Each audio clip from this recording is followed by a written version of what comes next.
Gonna be a great day, people. A lot of knowledge is gonna be dropped today. I feel like everyone that's on this live right now is just blessed to be here.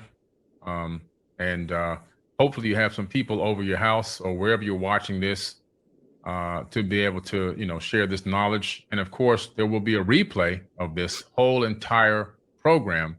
So you'll be able to replay this and share this with other people at a later date. They have to go through your paid link, which means they can only probably watch it on your devices. However, invite some people over to your house, right? And and do a screen share from your mobile device to your television, a Chromecast or whatever, or subscribe to Forbidden Knowledge TV, and you'll be able to then go back in and access it through there once if you paid for the workshop, and share this with as many people as you possibly can. Let other people get a chance to get some of this knowledge as well. All right. All right, we got it. You got it? Okay, great. I'm gonna let you go ahead and continue, brother. All right. All right. Peace to the family. How we doing today? I hope everybody is having a powerful day today.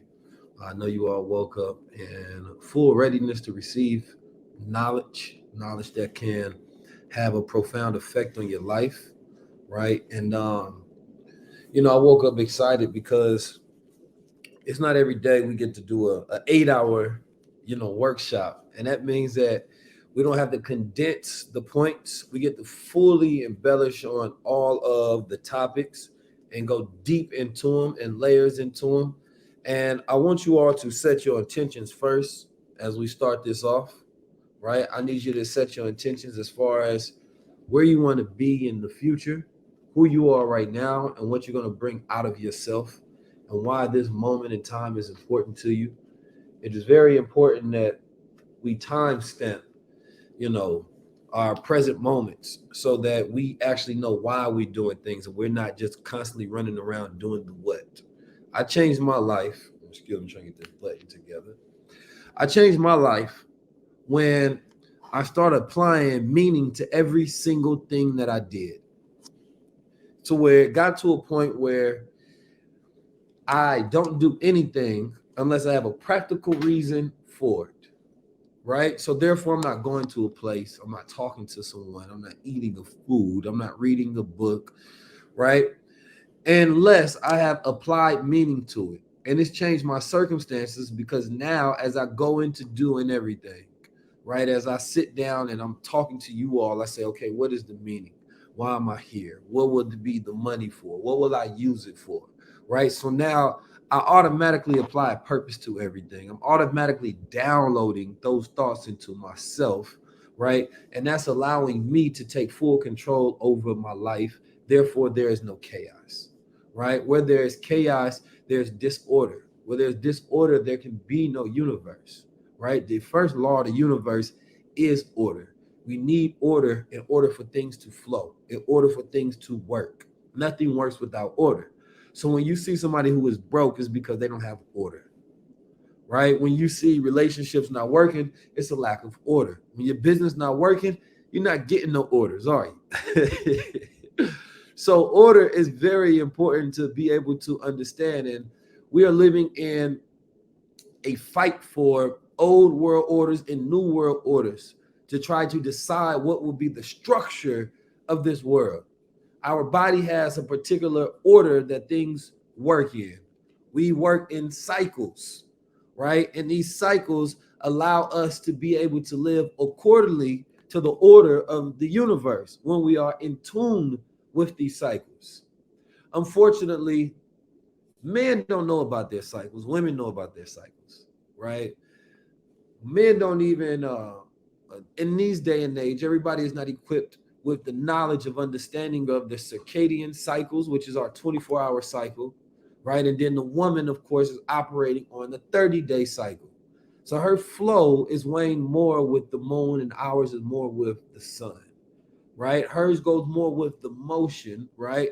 Our goes with more the attunement of the logic of the day, right? And the way I like to break these down is we have our one minds and our nine minds, right? That one could be representation of the sun. That nine is like the planets, right? That feminine And this is important to understand, because once you understand the flow of the universe, you understand that all things that are within are the same as they are without. And the highest level of knowledge that I've obtained was that I am nothing. This is the highest level of knowledge that I've come to. And the reason that I say that is because in the great finding of nothingness, you find all possibility, right? If you would imagine a cipher, which is a zero, it is an infinite tail chasing itself, an infinite possibility of energy, but yet it has not been formed yet. I want you all to think about the universe right now, what we were told about the beginning of the universe, that there just happened to be some big bang and everything just exploded. And ever since then, the universe had been expanding. Well, if that particular theory is true, then how can the universe expand if it's the same infinite amount of energy or finite amount of energy? It started from one burst of energy and it just kept going and kept going, right? But there has to be new space that has to be made in order for the energy to truly expand, right? And one way to look at this is black holes. Black holes is not what most people think they are, right? These are tools that actually expand the universe because it is condensing energy and making space. Space is the great nothingness. It's the in-between of all things, right? And I know we got 4 hours, so I can say things and I can just keep diving in if I want to. Usually I get to say things and I got to step away from the subject and switch off and go to something else. But today we get to dive deep into many different things that I want to go talk about. And then there's going to be some references towards the end on some of the knowledge that I've gained insight from that you all can go read and study on your own, and you maybe gain different perspectives as well. But as I was thinking about the great nothingness, I find this to be very important because, in order to become more, you first have to become nothing, right? Because you have to make space, you have to make room for more growth. And when we look in the universe, the black holes, they make space for growth, right? Because they expand the amount of space that we now have by condensing the energy in the stars into one. They condense the light in the energy, right? And this is what great people do when you have great leaders who come after other leaders and they learn what they learn and learn what they learned and they condense it into one body, right? So now instead of we needing the last 100 years of leaders, it can exist within you in a collapsed state. And this power that I've gained throughout time, because it is power, and this is something that most people don't think about, is what is your power? Power has been taken, such a negative connotation, and the powerless look at power morally corrupt and wrong. So therefore, it makes them not want any. We first have to go, before we dive into the universal powers that we have, before we go into the cycles, before we go into breaking the chains, we have to know what the chains are made of. And once you understand what the chains are made of, what the social control and why they want to control you, now you have what the divine awareness allows you to pinpoint at all times where the solutions are, right? And where your weapons of mass control are. And your weapon of mass control, of course, is your mind, which is the mind's ability to pinpoint things and focus. That ability to focus is the most dangerous ability on the planet Earth, because once a man gets focused, he can lock in on a target.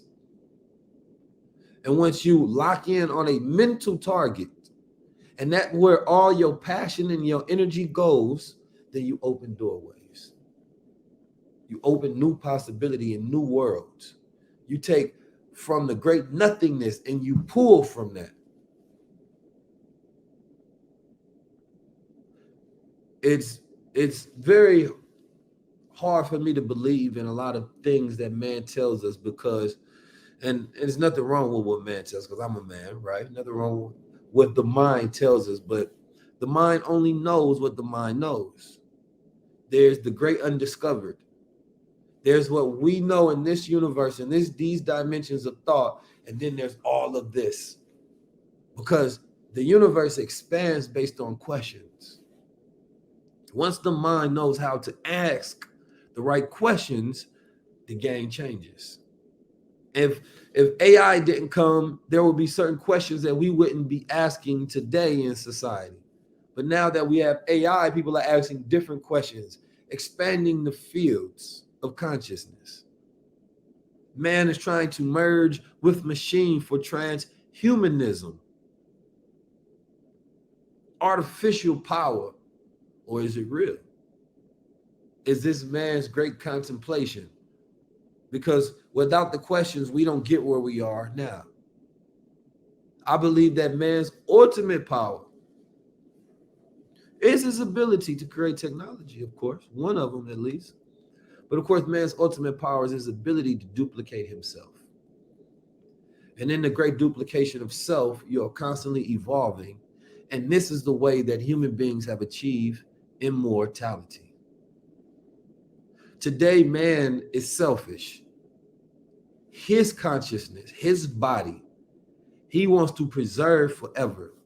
So he's creating machinations and tools which will allow his body to be in service, or at least he's trying, forever. He feels trapped on this earth. He doesn't look at it as his oasis. He looks at it as his cell. And once you start to see things as a cell, you see it as a jail, and that jail confines you, and it means that you're not free. And the only way you would see that is if you don't believe that this is your home. If you don't believe that you are the rightful owners of it, because that's what the poor man does, right? He fights for ownership. He looks for ways to exert his power and his dominance within the world so that he can have ownership over things. If we don't have ownership or dominion or control, then he feels like a guest in the house of his enemies. So therefore, the artificial man, the man who is always trying to conquer, is the man who has not taken dominion over this earth. The man who does not already feel possession and alignment with this earth. So he's constantly trying to conquer, to feel at home, to feel like he belongs. And this is what we have been seeing throughout eons of time. Man fighting, trying to feel a sense of belonging. Because we are extraterrestrial people. Some of us are from here. Some of us, this is our earth. This is our turf. We don't need to try to conquer anything. We already know this is ours. What is there to conquer? I was born here. I look around. I see the planets. I see the fishes. I see the birds. I see the bees. I see the abundance. I see the seas. I see the skies. I breathe the air. I know that every aspect of earth has been made for the conditioning of my body. There's no reason for me to go to Mars. No reason for me to go to Uranus or Venus or any of those places besides to, fancy my curiosity. But when you settle in your power, but you can't do that unless you know. And when you take power over your earth, then you know the dimensions of your earth. And ever since I was a child, I was taught the dimensions of my earth because it gives you and it supplants you and it gives you a sense of ownership. Man has been living above earth for so long by putting on plastic shoes that disconnects him from the grounding. So therefore, he's not receiving the information. He has no energetic connection to the earth. So he doesn't walk around feeling belonging. So he tries to build vertical and he keeps going in the air. Then he tries to build rockets so he can leave earth. But the great power is using earth as your energy source, being connected. The man who walks barefoot has the most power. The man who walks barefoot. Yet the man with the new Jordans and Nikes or Balenciagas, they think that they're better. Not knowing that what you're doing is the artificial thing. What he's doing is being in alignment with the planet Earth itself. which is a very powerful energy source. 196,940,000 square miles on this planet Earth. I need you all to write that down. Write that down, please. Because this can't be your Earth first unless you know your real estate. You have to know your real estate. 196,940,000 square miles. Once you know your real estate, you can begin to take ownership of the square footage of this planet Earth. So when you walk outside, you walk stomach in, head up, chest out. This is the walk of superior confidence.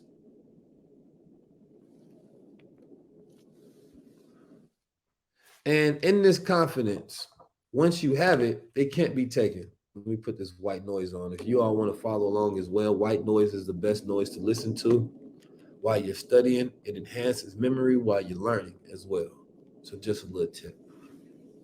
So this is just me getting started. I'm just getting riled up. We have some slides and we're going to go over a lot of different things today. But I want you all to get started, because without the ability to control and take power over your environment and your circumstances, then I can't help you. If you don't want power over your environment or your circumstances, I can't help you. This is not for you. Because what I teach and what I do is I get people to dig into their power. And once you dig into that power, you walk around with your might. You walk around understanding the specifics of your speciality. What makes you special? And this is what most people have been missing. What makes me special? What makes me great? Right? The personalization of society is missing today. How many people in here think that they know what makes them special? The number is 196,940,000 square miles.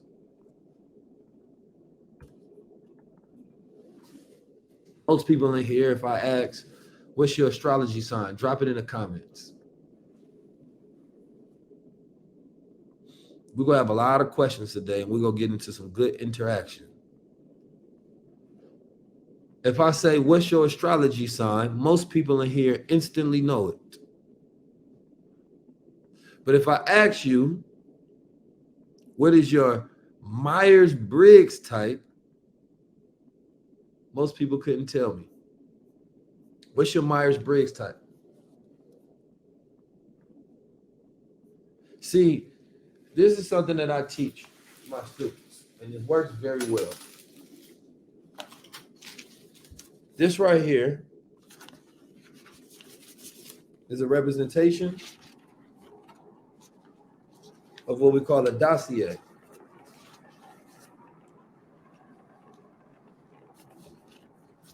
Everybody should have a file on themselves that you keep. The great file, right? If the CIA was to have a file on you, they will come up with a dossier. This dossier will have information about you, your strengths, your weaknesses, right? It would have three main categories as well, because they would need to break in and hack your life in order to know whether you are who you say you are. And I'm about to pull up some information.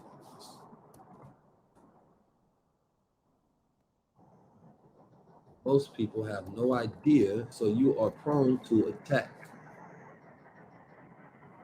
I need you to write down public self, secret or shadow self, and private self. Write those three down. We're going to have some formulas that we're going to go, but we're going to go deep into it.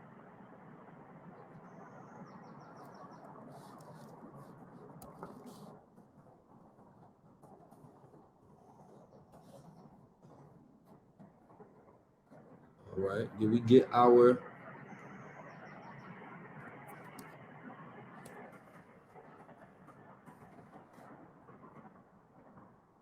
all right? So a dossier is spelled like Dossier.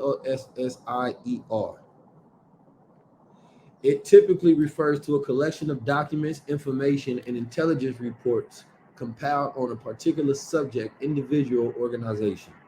It serves as a comprehensive file that contains relevant data, analysis, and background information for reference and analysis purposes. Intelligence agencies, including the CIA, often maintain dossiers as part of their investigative and intelligence gathering efforts. These dossiers can include details such as personal information, activities, affiliations, relationships, and other pertinent information. All right, now why is this important? And why are we talking about the CIA and their dossiers? Well, the CIA is called the intelligence agency for a reason, and most people think about the FBI or talk about the police.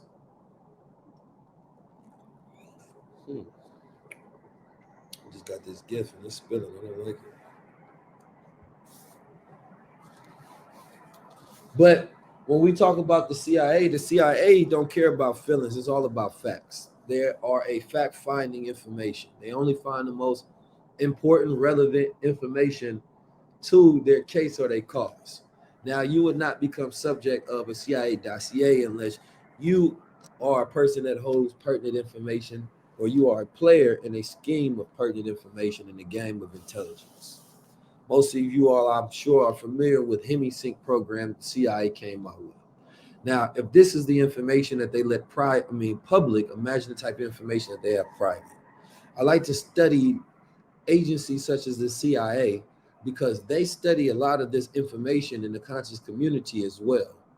They allow the public to think that a lot of these things are speculative while they study the facts of it and use the science of it and practice it in very practical manners to maintain the game of control over the energy ciphers of the world, right?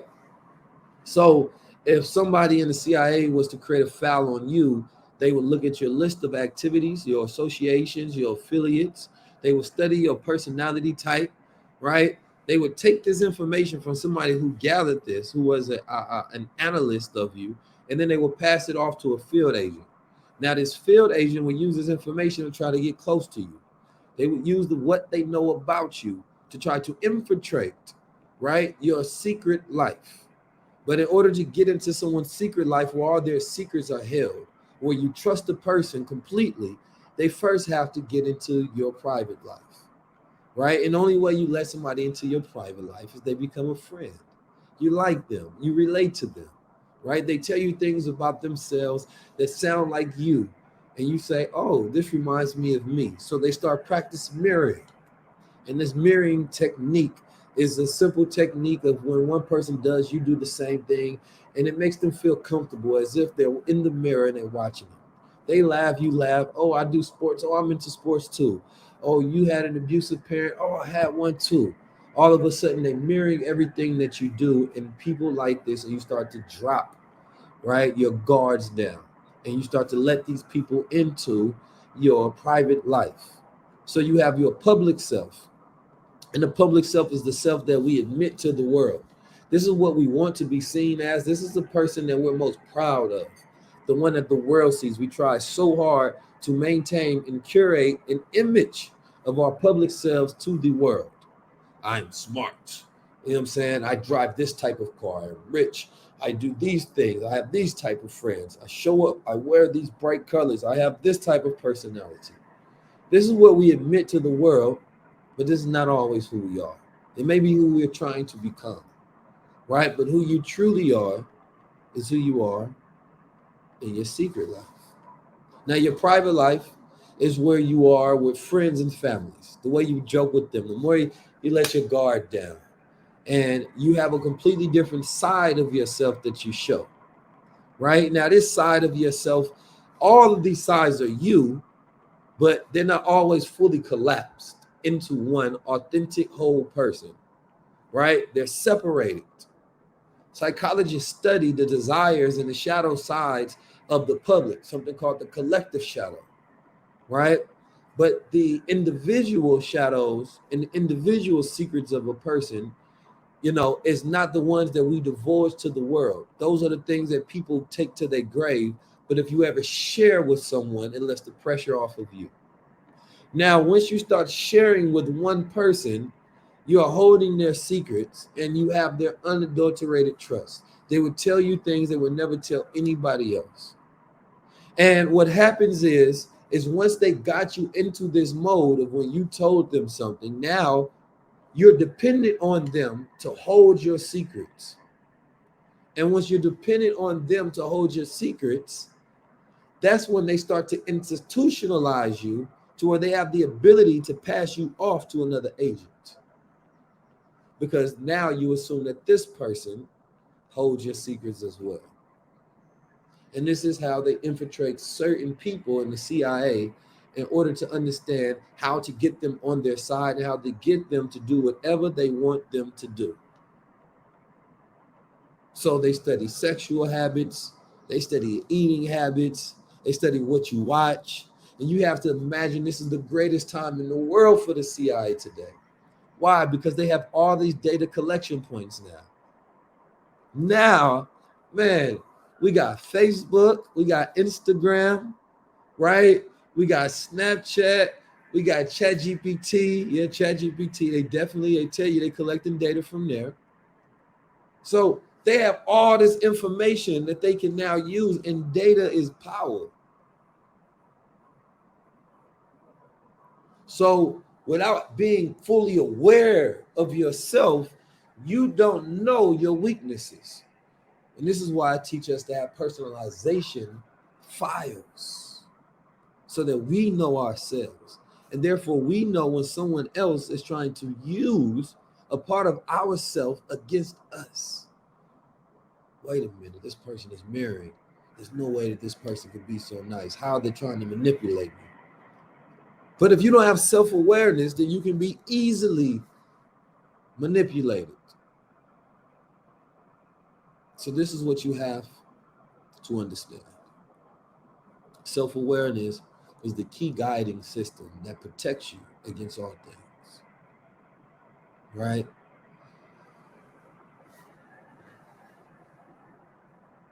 When I started to come into my own understanding of self, I had to step away from my older brother. My older brother, he was very manipulative in very ways, a lot of ways. Kept me under his thumb, right? He would tell me to do things, right? And he would try to use my insecurities a lot of times against me. So I learned to have self-awareness and to accept the wholeness of myself, destroying the triggers, releasing myself from the chains that anybody can use against me. Now, oftentimes in these situations, a lot of these subjects of the CIA and what they study and what they found is a lot of people want to self-destruct, right? Because human nature wants to self-destruct. Once you find somebody has your secrets, they might tell the world, you may think that the best thing for you to do is go tell the world yourself, to self-destruct, to blow up everything. That is what the human nature goes to. But you don't realize you can't start over. You have to pick up the pieces from where you are and become future oriented. You have to strategize and work from the place that you are in versus trying to destroy everything. And you have to subvert the self-destructive nature that we have to destroy the things that we built. And we do this in our relationships when we don't feel like we deserve things, we don't feel worthy of them, because we haven't got past the traumas. And we're going to go deep into traumas today. Once you get and you're able to heal from the depths of your traumas, you become a whole person. I want to start something off and I want to share my screen. Let me see. Let me pull up this tab first.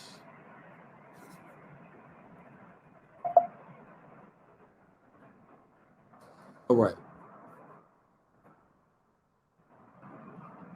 Because this is not a financial show today, I won't go into this full screen here. I don't want you all to screenshot that. And my last show I did while I'm on tour, Billy Carson told you I'm on tour. It's very important to understand. Very important. I've been able to, and matter of fact, let me stop the screen. I'm gonna give you all. I'm gonna give you all some game. We're gonna start this with.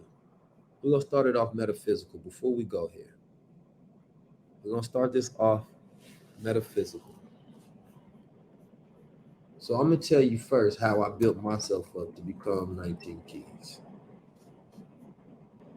And it's very important to me that you all understand this, because this is where I tapped into the codes, but without having a level of self-awareness throughout my life,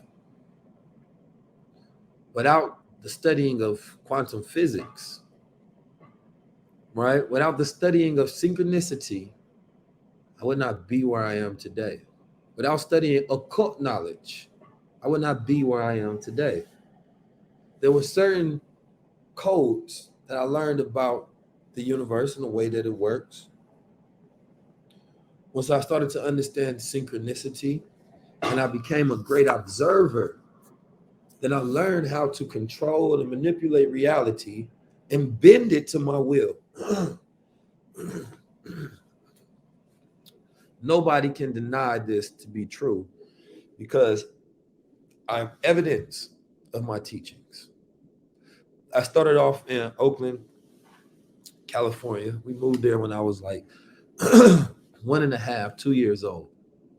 I was born in St. Louis.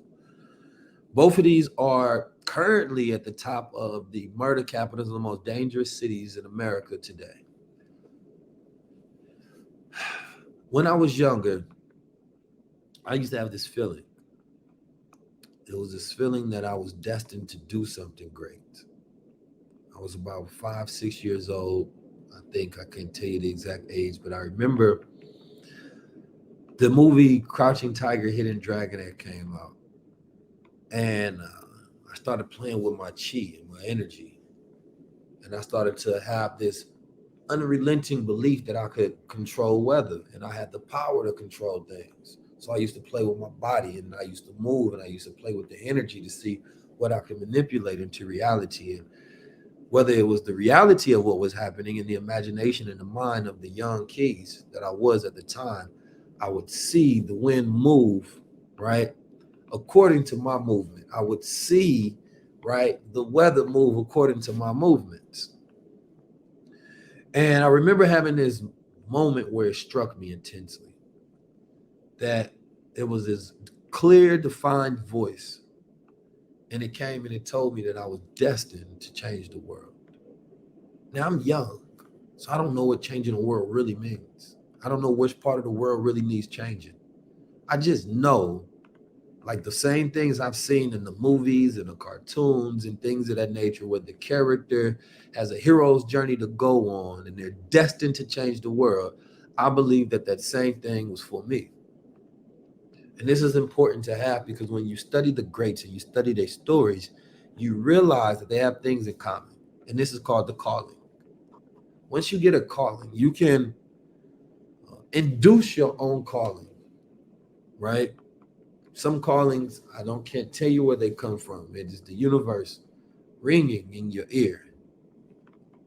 Sometimes when you have the great ringing in your ear, when I was younger, I would hear it ringing and it'd be like a sound. And that was times that let me know to pay attention. I was taught when I was younger, that was angels, right, in your ear, bringing you synchronistic in the moment. I used to get deja vu a lot when I was a child. And this deja vu would let me know that I was on the right path. At least this is the power. This is something you have to understand, is that we have the ability to apply the meaning to reality. Reality is not defined. Reality is malleable. It can be shaped. It can be shaped by our definition and how we define it and what it means to us. So as an observer, and everybody, if you have you studied the slit atom test, and if you studied the slit atom test, then you know. I will bring up the screenshot. Do not worry about that. If you study the slit atom test, then you know that they studied the fact that atoms change as consciousness observes them. Meaning that if you observe an atom, right, they shoot it through slits of paper and they see it observes like a light form, right? And they found out that they couldn't trick the atom, that even if they tried to make it seem like they wouldn't look, the atom knew that they would look later and it would still observe, because you have to understand the way time works in different dimensions.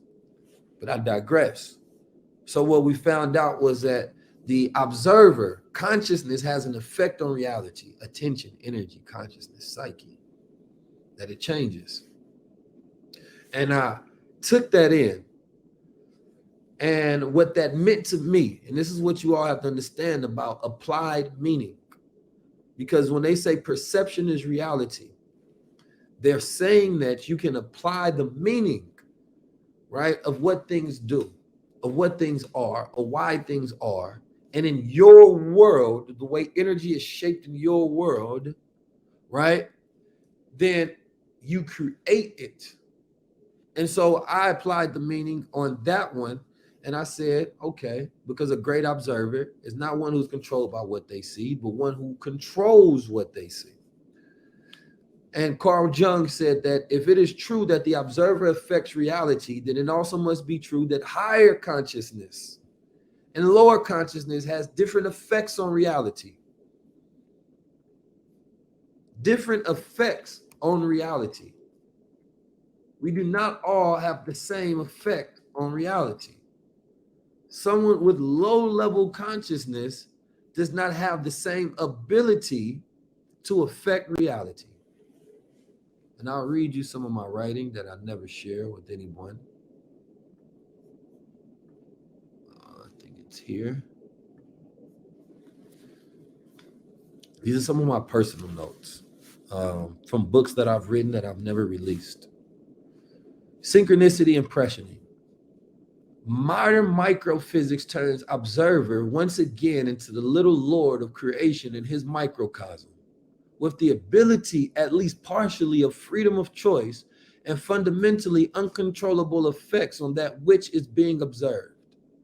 But if these phenomena are dependent on how with what experimental system they are observed, then it is not possible that they are also phenomena extra corpus, beyond the body, that depend on who observes them, on the nature of the psyche of the observer.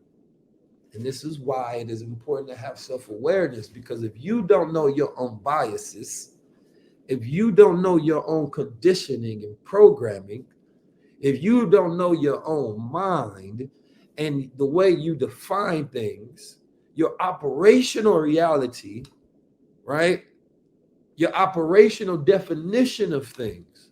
Operational definition is the agreed upon a definition of things. So we talk a lot of words. We talk about reality. We talk about God. We talk about a lot of different things. But in society today, there's not a lot of operational definitions to where we can agree what this means and then discuss it. And this is not good. Because without that agreed upon definition, you do not know if you all mean the same thing or are speaking about the same reality. So I define things for myself so that when I'm using them, I'm customizing my reality to what it means for me, but I'm also empathetic to understand what it means for everyone else, so I'm not disillusioned and I'm not stuck in my own reality. Because perception becomes disillusion when it's not truth.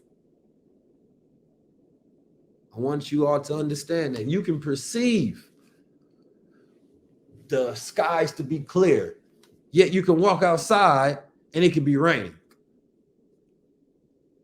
So which one was true? If you stay in your house and you cut off the blinds and you turn on the lights and you're watching TV and you ignore the raindrops and you say, nope, it's sunny outside. Well, that's your perception, but it's not the reality. You want your reality to be aligned with reality enough. When we talking about the reality, we're talking about the collective reality, because each mind conjures an aspect of this reality, and the observer effect, it fits the consciousness of the collective.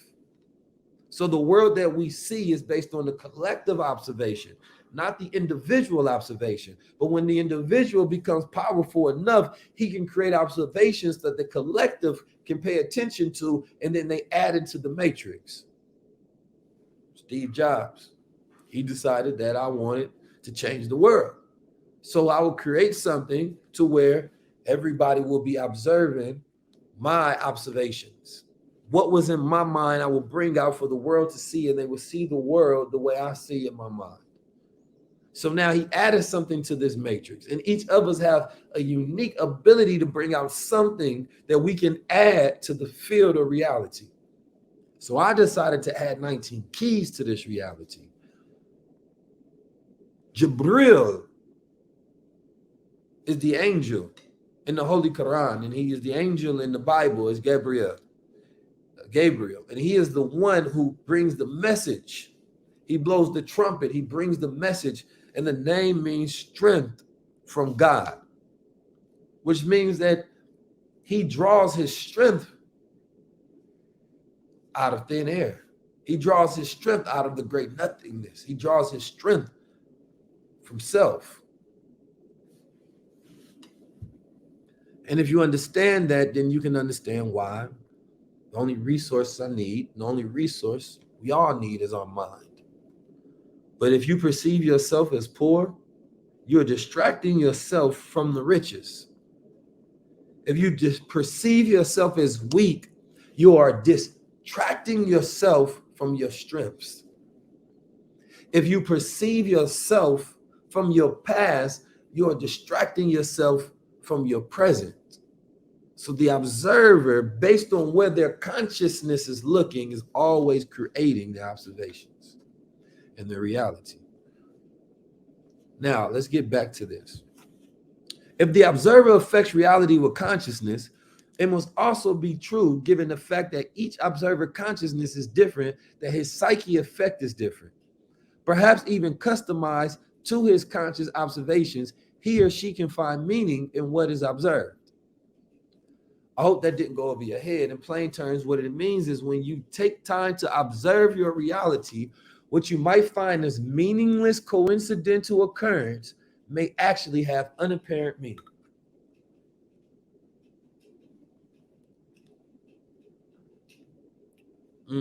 Think about that.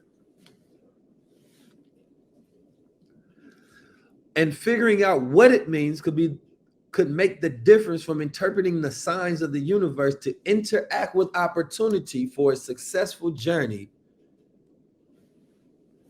in life. In other words, life. Now, what you're reading from is the pages that built up 19 keys. This was written probably about 5 years ago, and I was studying the observer effect. I was studying quantum physics. I was studying how to collapse reality from future self to present self.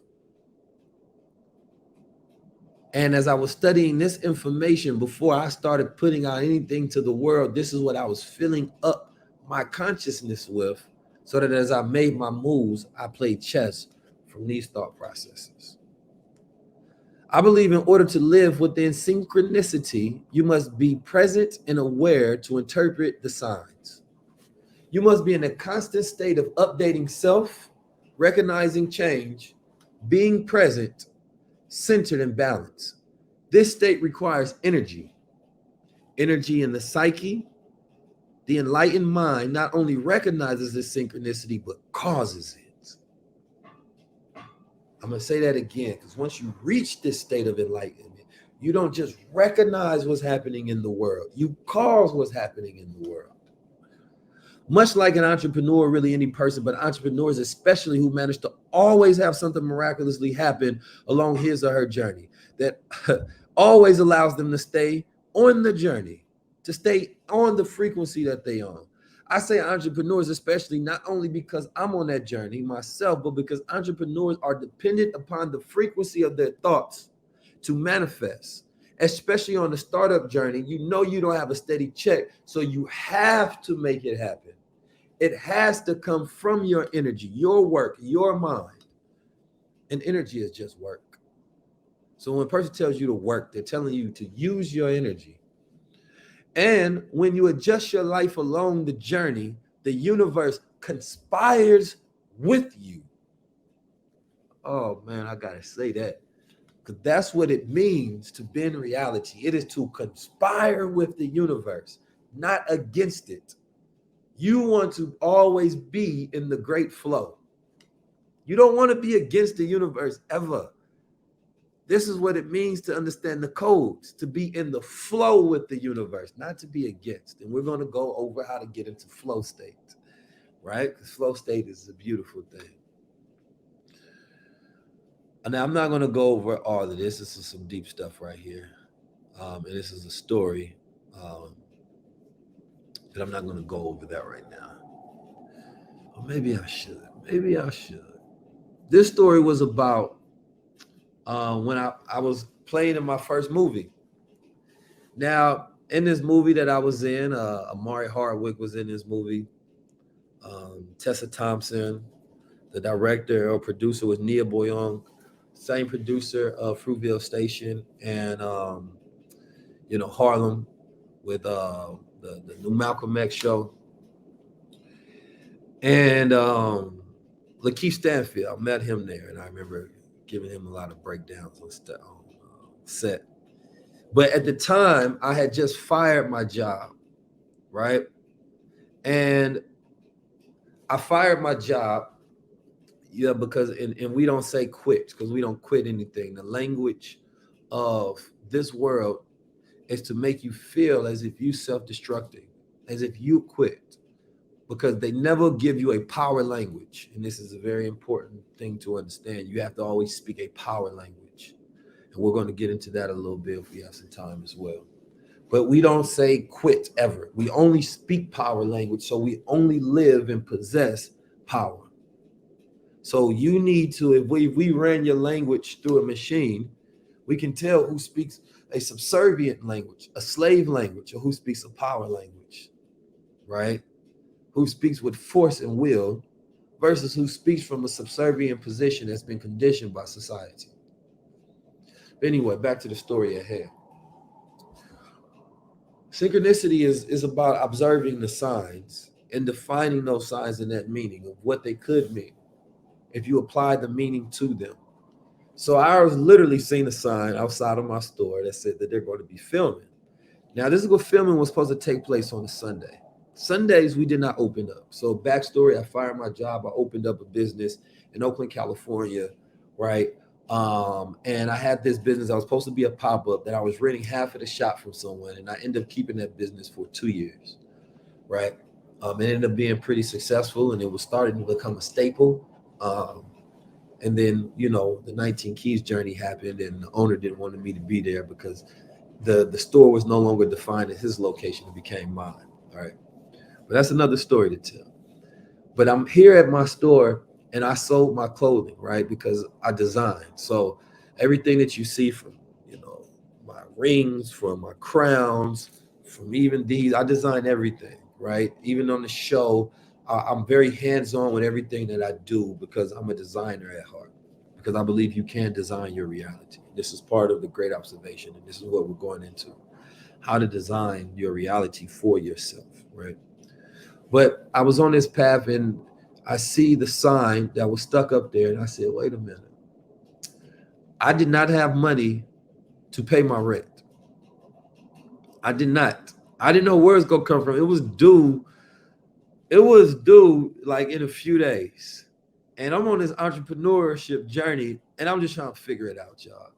So I didn't know how I was going to pay my rent, but I knew I was going to pay it, right? Because never lose confidence ever.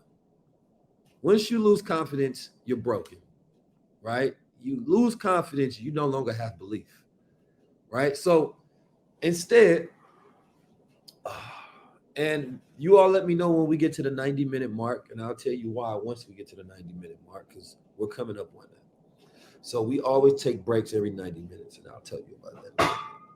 So I seen the sign, and we're going. I decided to, open up the shop that day because I believe that this sign meant something. I believe that when you're on the journey, and you want the journey to work for you, you have to consistently apply energy, right? The moment you stop working, it stops working because energy is just work. So if you stop putting energy towards the manufacturing and the manifestation of the reality that you want to see, then you lose. And another key that I learned is as you come up with thoughts, you can't be stagnant. So I would drive around sometime. And when I drove around, I would happenstance to meet the right person, have the right conversation, and it kept me on the path. And what I've learned is to stay in motion and never become stagnant, right? Stagnation does not produce magnetization or magnetism, rather, right? Motion produces that, energy produces that magnetism because you create an atmosphere around you that draws things in. The more energy you have, the more gravity, more magnetism and pull that you can have. You become very electric. So I'm on the move, and there's this negative thought that the bills won't get paid. And then there's this positive thought that yes, they will. Now, what has to overcome is the negative, the positive mind has to overcome the negative reality, right? So there's this dimension where the day comes and I have to tell my landlord that I don't have it. Or there's this dimension where the day comes, maybe I have to tell them I need one more day. Or maybe I surprise myself and I have it that day of, and I don't have to take a late fee. Now, I would rather, and I'm sure you all would rather not have to pay extra late fees, and you would rather the dimension to where you have the ability and it gets paid and it happens, right? So I would always imagine the dimension that I wanted to live in, because you have to remember all things are possible, all things will happen. But what reality will you live? There's a broke version of you living a broke reality. There's a broke version of you that's not here, that's sitting on the couch watching Netflix because they said no.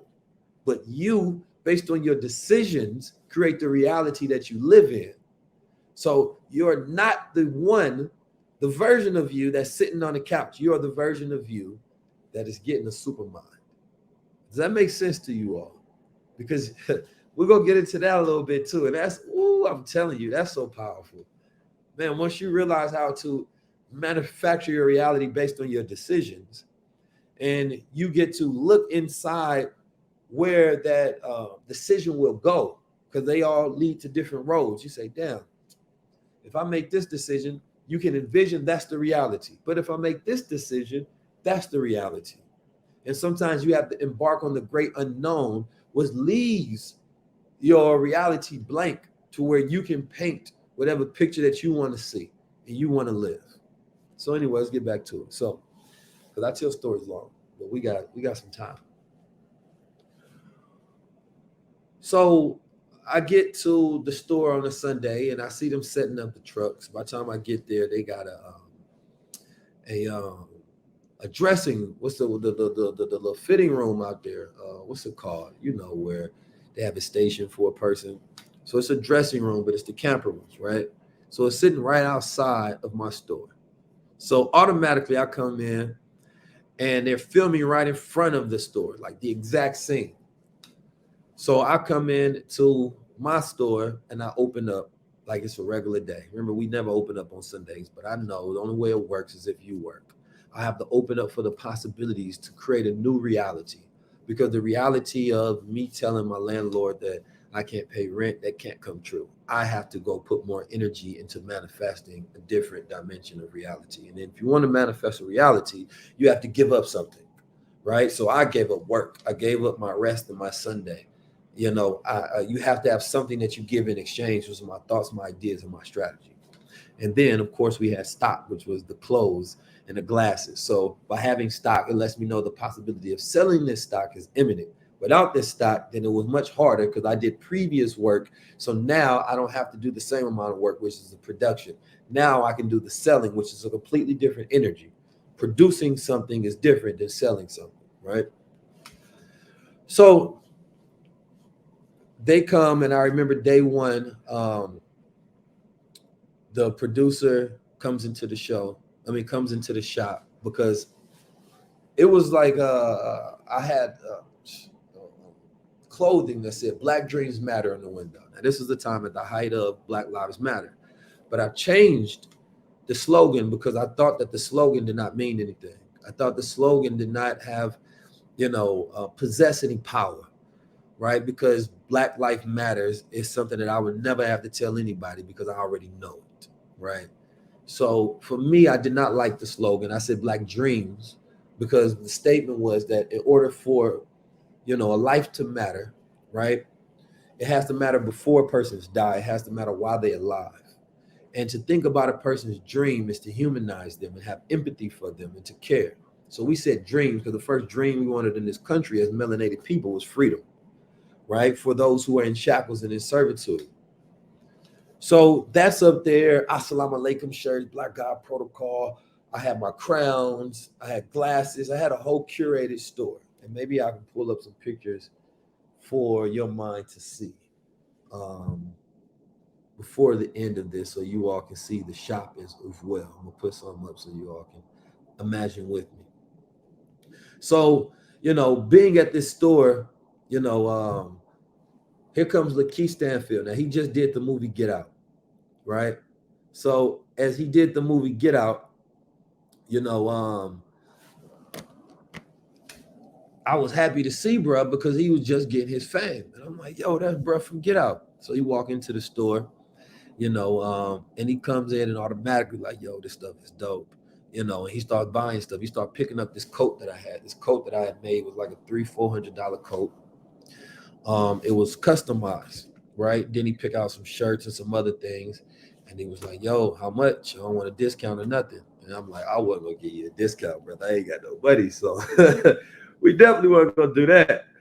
But he bought the stuff. And then next thing you know, he telling everybody else, right? Bootsy Riley was the director of the movie. He came in and a bunch of other people came in. Tessa Thompson came and bought a hat and everybody else. And so now I'm getting some money. So now I'm actually closer to making this reality happen. This is all about me seeing the signs, conjuring up, putting in the work, being in motion. So you have to understand the flow and the pattern, the rhythm that I'm telling you, and the mindset that I've always had, right? Because this is the way the universe works. It rewards work. It rewards energy, right? So next thing you know, I'm talking to them. I'm like, yo, can I get in the movie? And they like, yeah, sure, because they rock with us. We young gods. So they allow us to get seen in the movie and they're going to pay us some money for extra pay. So I'm keeping the store open because where we had to be for extras was right across the street. They're giving us a check. We getting paid for it. And it wasn't bad. Me and all the homies, when I say we. So my brother was there and my friend was there. And they stand with me at the time. Everybody was broke. And so we go do that, and then they tell me that Omari Hardwick is coming.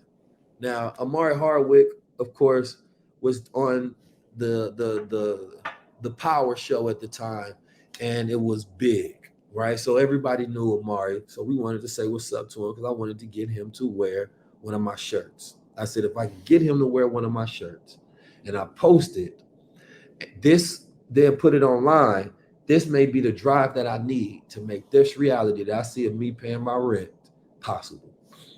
So I remember they told us he was coming, and I missed him when he was coming because I'm in the shop working. This is the following day. My younger brother goes down there. My younger brother brings him to the shop. He talks to him. I think it was some people around him that was complimenting him on his pork chop sideburns he had for the movie. And he asked my brother what he thought of him. My brother told him the truth. I don't think that's a good look. And so Omari respected him. He said, "Oh, this is a real one." So my brother convinced him to come down to the shop. I set up the shop based on the information that I got from Prada, because I used to work for Prada and I used to do visualizing and merchandising. So I always used my previous job, right, for my current. So I took all of the skill sets and knowledge from there, like an internship, and I used it for where I was doing, because I realized that if I can sell millions for them, then I can make millions for myself. So, I set up the job. I set up this space in this particular way where when you come in, it's a customized, personalized experience. So I guess what his size would be, what he would look at first, the glasses, everything that he would see was set up for this customized experience. Because I had experience working at, Neiman Marcus and things of that nature. So I would understand the psychology of selling. Skill sets are important. So when he came in there, he seen stuff and he was automatically rocking with it, right? He happened to be synchronistic to where we had this eagle jacket or this eagle hoodie, and I'm gonna show you all of this so you all can imagine it. We had this eagle hoodie, and it was made of Arabic calligraphy, and it was on this jacket. And I remember he said, "I stay on Eagle Street," right? And the jacket was black and gold, right? And he said that, damn, this is so synchronistic because I got the eagle tatted. I stay on Eagle Street and I'm an alpha. And it was only one jacket and it was his size. And it's the most expensive jacket I had sold at the time because I had to sell it to him for like $600-700 because it was a one of one, right? And I needed to make that money. So he bought a bunch of stuff. It was the most someone had ever spent in my store at that time, right? And he stayed there, chopped it up with us, talked about the future of power for about an hour or so, right? The people was trying to pull him away, and he was like, "Nah, these are real ones." And he told me something that day that and we still follow each other to this day, that I never even told him. That he said, and at the time I think I was 25. He said that when he was 25, that's when he started his journey, right? And he didn't know that's exactly what I needed to hear, right? Because at the time I was thinking that it was too late for me to do something new, that if I'm already 25, I should just stick with whatever I'm doing. And he said, no, I didn't start acting until I got about 25 and he got his break. And that changed my thought process towards things. And it let me know in that moment that there was something else for me to do. Right. So here he is right here wearing the jacket. I can't show you the back right now, but this is one of the jackets I had made. It was customized. Right. And as you can see, they came out. Shout out to 19 Keys and the team. So they came over, and I use that story as a very practical story, right, for something that is very metaphysics, because you have to understand the background of what is happening in reality when you are manifesting and manufacturing things. The journey of synchronicity is very powerful. Once you become a powerful being yourself, you start running into powerful situations because that's the energy you resonate, right? As I become more popular or famous, I always run into more famous or popular people, right? Because we are gravitated towards the same things, right? That's the great synchronicity. Once you become an anomaly yourself, right, then you run into other anomalies and it becomes an anomalous event. So I've learned also to not be surprised, because you destroy the reoccurrence of things happening consistently when you're constantly surprised, because you're telling the universe that this thing wasn't supposed to happen. So now when anything happens, it's supposed to happen. That's the flow. That's the way. So let's get back into synchronicity, right? And a lot of these stories I'm telling you all today, I haven't even shared on my platform. Like you're getting a lot of exclusive keys here, just to let you know. So synchronicity key. There's so much going on today that many of us do not understand at the time that we live in. Many of us are not living within synchronicity of our environments. At the time, we were 1.3 trillion people. Now we are 1.7 trillion. I'm speaking as a melanated people from my culture.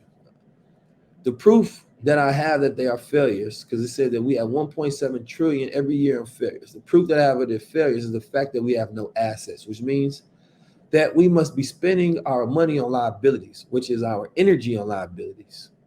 The great energy shift. I have done some research and understanding cryptocurrency. This was 5 years ago. Nothing is new that I do.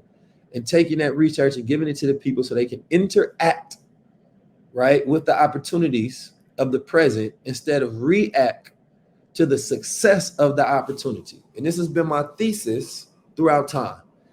Theses are very important. Philosophies are very important. Philosophies give your life direction. Once you create a philosophy, it creates a pathway. It becomes your sign. It becomes your North Star. So interact with opportunity, don't react to success. Now, you got to imagine 5 years ago, putting people onto cryptocurrency, everybody that was put on, if they followed and they were consistent, they could be millionaires today. Instead, look at where cryptocurrency is. It has fluctuated from 60,000 all the way down. At that time, it probably was around $5,000, $5,000. So I say interact with opportunity, don't react to success, right? You don't want to become a reactor, right? That is not, you want to be a generator, a conductor. So we have different energy signatures that we operate off of that changes the way that we live and the way we do things. Once you become a reactor, you have to wait for things to happen. And while you're waiting, it's too late. So there are so many people who are reactors to what happens in the world, and the energy that happens in the world, and the shifts that's happening. They're not great observers to where they can see the signs. A large part of our programming, and I like to reprogram ourselves with a new paradigm shift that happens. I want people to ask themselves the question, why didn't we boom, or Black people boom, during the internet era of social media? Where's all the billionaires that should have came from the internet era, right? Now, we were very late. We were reactive. There's a lot of people that get money now. But this is the question I was asking myself. Because what I seen at that time, as I study the past, because I need to study past energy to understand cycles, right? As I studied the past, I was studying 1995. Now, I'm 19 keys, so I like to put things in mathematical formulas based on the 19, right? So there's a reason why I was studying 1995, because during 1995, it was the Million Man March. In the Million Man March, the Honorable Minister Louis Farrakhan opened up talking about his first line of opening in front of 1 million people was about the secrets of the number 19. And that's not why I call myself 19 Keys. I found that out later. But it was synchronistic. I said, damn. So I said, what was it about 1995? What was going on in that year that made it so synchronistic and powerful? And that year was a very powerful energy year. It's the year of the introduction of the internet. Netscape had IPO'd, right? Changed the world, changed the game. I studied and I found that Jeff Bezos was starting his internet company by going to family and asking them for $200,000 each. Or his family had some money and he was getting money from family members, and it was helping him start his first startup. And there was a multitude of different things. And that was really the beginning of the internet era as we know it today, the internet age. But when you have your energy that has to go to lower forms, then you don't have the ability to be synchronistic in the present. So what we had to do, our passion and our energy, which is our source, our passion is the concentration of energy. Right? So when you see somebody passionate, they're bringing up all their bodily and psychic energy into the moment, right? And they're zoning in on whatever they're talking about or doing. It's a concentration of energy. So the concentration of our collective energy was on solving the problems of the past. The problems of the past, of the disenfranchisement of the family, the poverty, the wars that was going on, the drug epidemics that were happening, the lack of unity. These are not problems that we created today. These are problems of the past, right? 80% of the things we're dealing with today are things that happened yesterday. 80% of what you feel emotionally is from the past. And I'll explain that later too.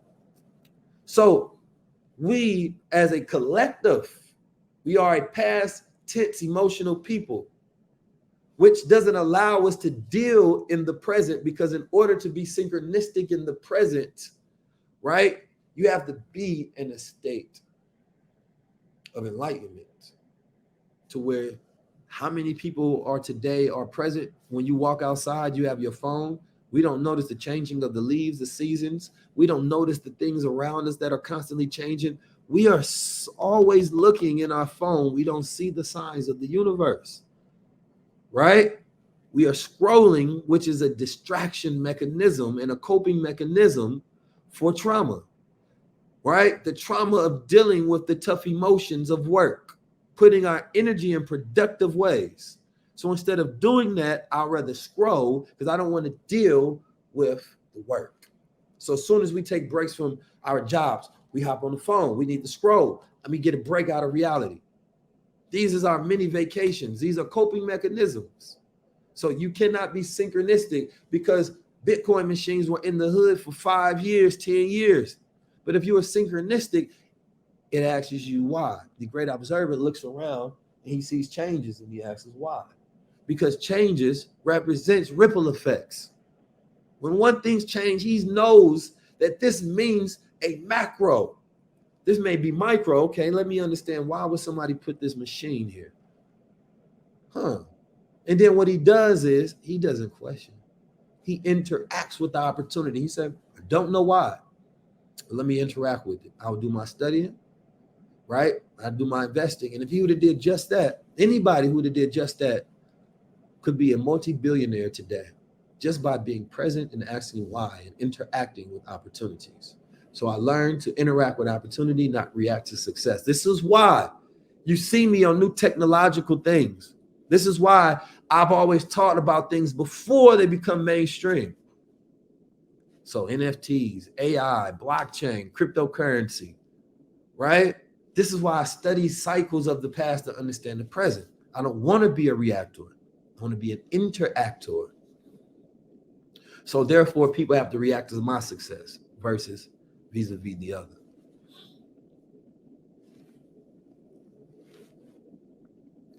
All right. So let's see. You can control the reality in the future instead of reacting to what happened or how we didn't interact or what was taking place in the past. We can control our future by interacting with what's happening in the present, right?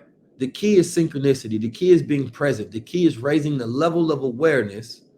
The key is constant reprogramming self so that you can always be updated to the new changes and be able to use the available tools that now exist.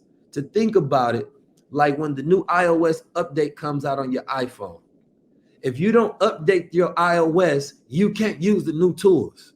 They may allow you to be 1,000 times more efficient to where you can go a further distance in a shorter amount of time. See, effectiveness is doing what's important. But efficiency, right? Going a shorter distance, a farther distance in a shorter amount of time, that's efficiency. We always want to be our most efficient at all times, right? So the key is synchronicity, being in your present, always updating your iOS. As technology changes, so does the speed of your mind has to change. Otherwise, you slow down and things speed up and you are trying to figure out how to catch up. It's not what we do. So it says that think about it like when a new iOS update comes out on your iPhone. Always update so that you can use the tools that come along with the update that will be good for business or just for communication. You cannot use those tools if you don't update.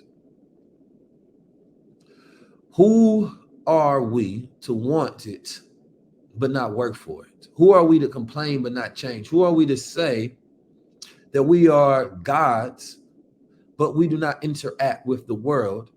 We do not try to increase our higher faculties or mental abilities and synchronize them with reality. We do not fix our inner worlds, yet we want to see change in our outer world. That is not the way of the great observer. Because the way we observe the outside is based on the measurement of our awareness. In physics, of course, this is well known that the observer world is based on the observer. So the world that you see, the world that you live, you have to ask yourself, how do I change that which is inside to change that which is on the outside? That is the law of observation. Synchronicity unlocking. By its nature, the law of time is unifying and creating context for what would otherwise appear as isolated events or personages. This is because the law of time contains mathematical confirmation of all systems of thought as different facets of the same synchronistic order. The law of time. Once you understand the law of time, you understand to stop operating on artificial time, right? Man's time is an artificial time. Clocks were created sometime and perfected in the 1500s. And during that perfection, it sets man on mechanized time. When man used to have sundials, right? Man used to look at the seasons. He would look at the plants and the flowers, right? He would hear the cicadas, right? And he would be in tune like a plant that rises and falls asleep. He would be in tune with his nature, which attunes his body with the universe, with nature, because nature has sensitivity to cosmic events. Nature has sensitivity to solar events. So when you are in alignment with nature, you are in alignment with the universe. Come on, man, talk to me. We have been destroyed because we have allowed them to put us on a sick time basis, right? We have been on sick time, and sick time is the time of man's time where we have to work. That's sick time. You know what I'm saying? We got to get back to nature's time to where we can operate. And then in nature's time, nature has synchronistic times that you can use. So let me pull this back up so I can see you all commenting. I can't see the questions. There we go. Oh, we're going to get to it. And we about to get to it. Oh, the 90-minute mark. Thank you for telling me about the 90-minute mark. So the reason we stop at a 90-minute mark, because we're talking about cycles, which is important, so we're on key. So we have Ortradian cycles, right? Ortradian cycles are our body's rhythms throughout the day. So we have different cycles that we can go through, right? So a Tradian cycle is a 90-minute cycle that we have throughout the day. If you're operating on a circadian rhythm, let's say you wake up with the sun somewhere around 6 o'clock, right? Your circadian rhythm or your cycle is probably going to happen 90 minutes after you wake up.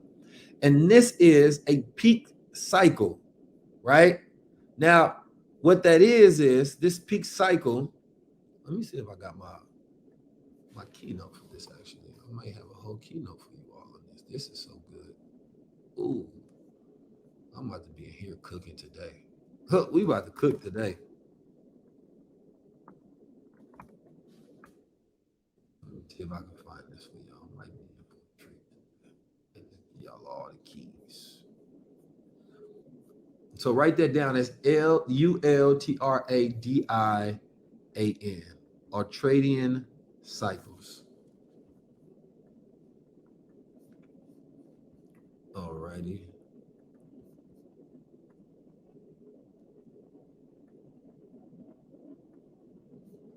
So for those who don't know, let me make sure I can get this. I really want to go and get y'all these slides if I can.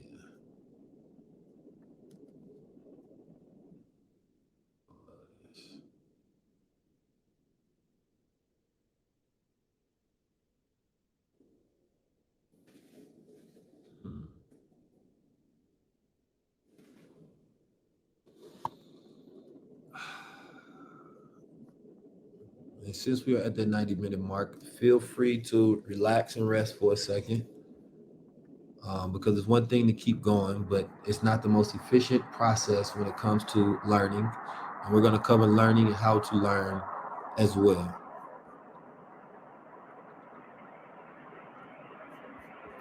I don't want to hold us up, so I'm just going to keep going. But during this time, first of all, let's reset and regather, because this is what we're supposed to do at a 90-minute mark. Your Ortradian cycle is your peak cycles that you have throughout the day. A woman has infradian cycles, which is the cycles that go along with the moon. But everybody has ultradian cycles, and these cycles that we have throughout the day. So you have about 4 cycles throughout the day, right? Because everything in the universe operates off rhythm. So an ultradian work block looks like a 90-minute window of working to where you're going to go all the way to gamma state, right?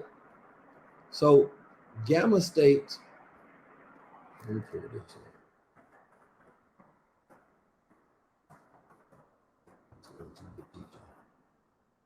All right.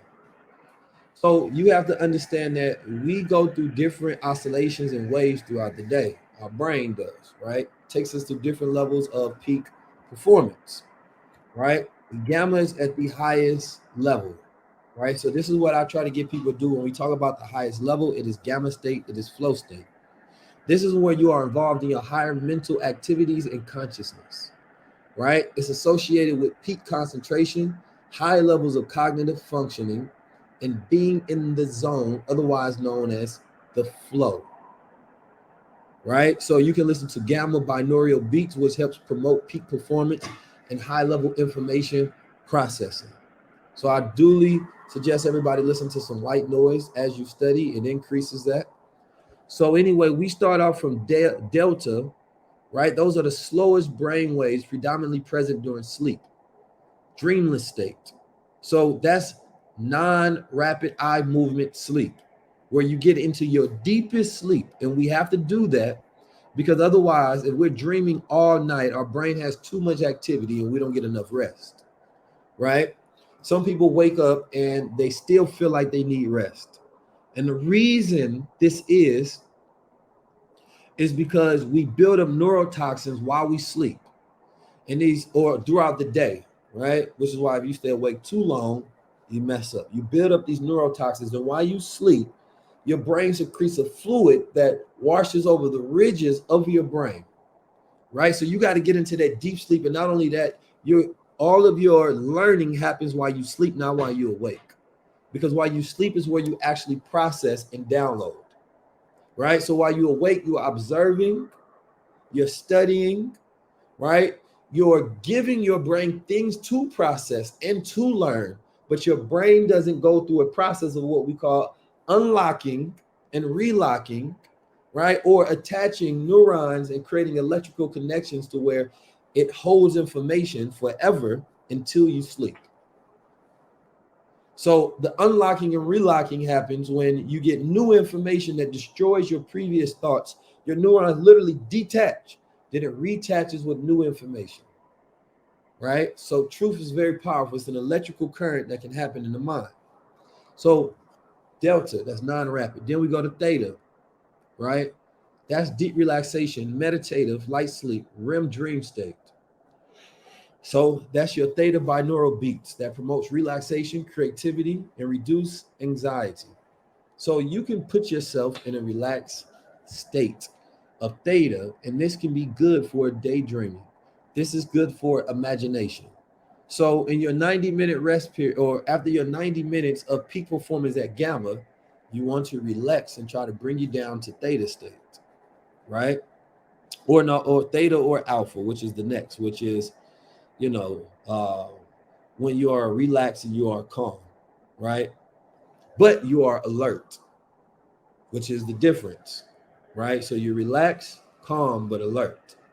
So during these states of relaxation, you go through a 90-minute peak and then you go through what's called a 30-minute rest, right?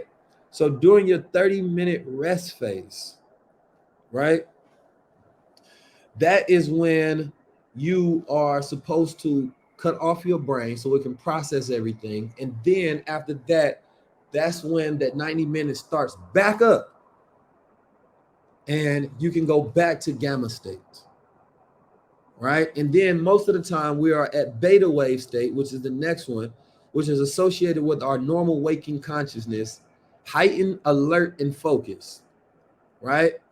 So that's our normal state of being. But you know, when you want to be in flow state, you got to jump into gamma. It's like if you was ever on stage or performing, you at high concentration, you at high flow. You know what I'm saying? That's super intelligence. where you are processing valid and invalid information faster than the speed of light, and your brain has the ability to come up with the right answer at all times. And you're in flow. You are not thinking at this point, because thinking robs you, right, of flowing. Because thinking is a whole activity that requires different part of the brain than speaking does. So that if I come here and I'm speaking on things that I don't know, you're gonna hear a whole lot of ums and and because an is the time for the brain to process a thought, to fill in the gap, to think. But when you know, you flow. You know what I'm talking about? All right. So 90-minute work block. So you set up your day through these 90 minutes. You work your first 90 minutes, and everybody's rhythm is different, right? And you actually have the ability to spark one of these cycles artificially. A lot of people do it through caffeination, right? You know, we got the gold water, so we don't worry about all that. But you can do it through caffeination, to where, you know, you can, or some people do it through energy drinks in the morning. And what they're doing is they're sparking their 90-minute cycle, right? So now they can be working and they can be in flow state. But when you do those artificial ones, it comes with the crash. So this is why you don't want to do that, right? And everything has a cycle. This happens in all things, right? You can look at the cycles of the world like that. We go through spring, then we go to summer, where it's at the hottest, right? Then it falls, and then it crashes, right? Those are the cycles of the seasons. We go through that in economic cycles. We have peak economic activity, right? Then we have a bubble, and then it crashes. Then it finds its beta state, where it becomes standard, right? So anytime you see peak activity, where it's reaching highs and highs and highs, it is always unsustainable, and it has to go through a duress cycle, a recession cycle. So when you're operating and you're studying yourself, you have to understand your own self cycles, because sometimes you can be operating in the wrong cycle. This is why we don't start new things during the winter, right? We can hibernate, we can ideate, but when it's time to execute, we wait for the New Year's, which is the spring, which is why I started my tour in the spring, right? I started it on my birthday because I understand the power of using synchronistic dates and that come along with it. So I knew that all the energy would be there, right? There are certain powerful days on this planet that you can use. A lot of you all already know some of these days, because usually when there's an eclipse, the whole world believes in synchronicity during an eclipse. When there's days where there are double numbers, 222, 22, the whole world believes in synchronicity. But then the world starts to apply the meaning. What does this mean? Oh, I think it means this. Then all of a sudden, synchronistic things start to happen. Amazing things starts to happen on those days. The elites, the powers of the world know how to use these days, because there's so much attention and energy. It creates portals. So therefore, it doesn't take you the time that would take you to normally do things. You now can get things done in a shorter amount of time because of the energy that's open, because of the portals that's open, right? The same way people run sales on holidays because they know collective consciousness is there. What would take you maybe a whole year to do, you can probably get done in a day. That is a portal where collective energy is ciphered into one spot, right? Faster transportation, communication, accumulation. You have to understand portal days. And once you learn how to create your own portal days, that's what people do when they create events. This is a day I want everybody to show up. I want collective consciousness to be gathered in this day, right? I want everybody to be here. You're concentrating energy into one thing, and that concentration of energy can be alchemized, transmuted into something for whatever you're trying to produce. So that's the ultradian work block, right? So throughout the day, these work blocks decrease a little bit. So you got your ultradian cycle at the first 90 minutes. That 90 minutes is peak. Then it may not be 90 minutes. It may be 60 minutes on the third cycle. Then it may be maybe 40 minutes on the second one. So it kind of comes down a little bit, right? Now there's ways you can train yourself to be at optimization to where you can be in flow, right? State more times throughout the day. But what you don't want to do is force. because when you force, it creates a resistance, and now you're fighting against yourself. Your body is telling you to rest, and you're telling your body no. So now you're not in alignment with self, right? And when you don't have self-alignment, you don't have flow state. Doing things you don't want to do decreases flow state. Flow state is when you're doing something that's challenging, but you're good at it. It's different. All right. So let's get to it. We got synchronicity in, which was the first lesson of the day. So, ultradian cycles are key. Now, during these cycles, you breathe, you download, you relax, right? Allowing your body to be present, allowing information to sink in, and preparing you for the next run, right? When they talk about having a second wind, boxers get this because we have different cycles in the body. And once you learn how to be in flow with those, you have cycles where you can make the most money, cycles where you have the greatest peak performance. All you have to do is observe and study. This is why people take their analytics, which is numbers. And numbers is a conversion of energy, right? In a mathematical form that a person can use. And they can take those numbers and they can use them as codes to manipulate the universe. Because they say, well, listen, if I get 10%, right, of more energy, then it changes the outcome of everything. So I have 1,000 customers. Those 1,000 customers spend $50. That's $50,000. So if I get a 10% increase on those 1,000 customers, I get 100 more customers, right? Those 100 customers spend. Now I have a 5,000.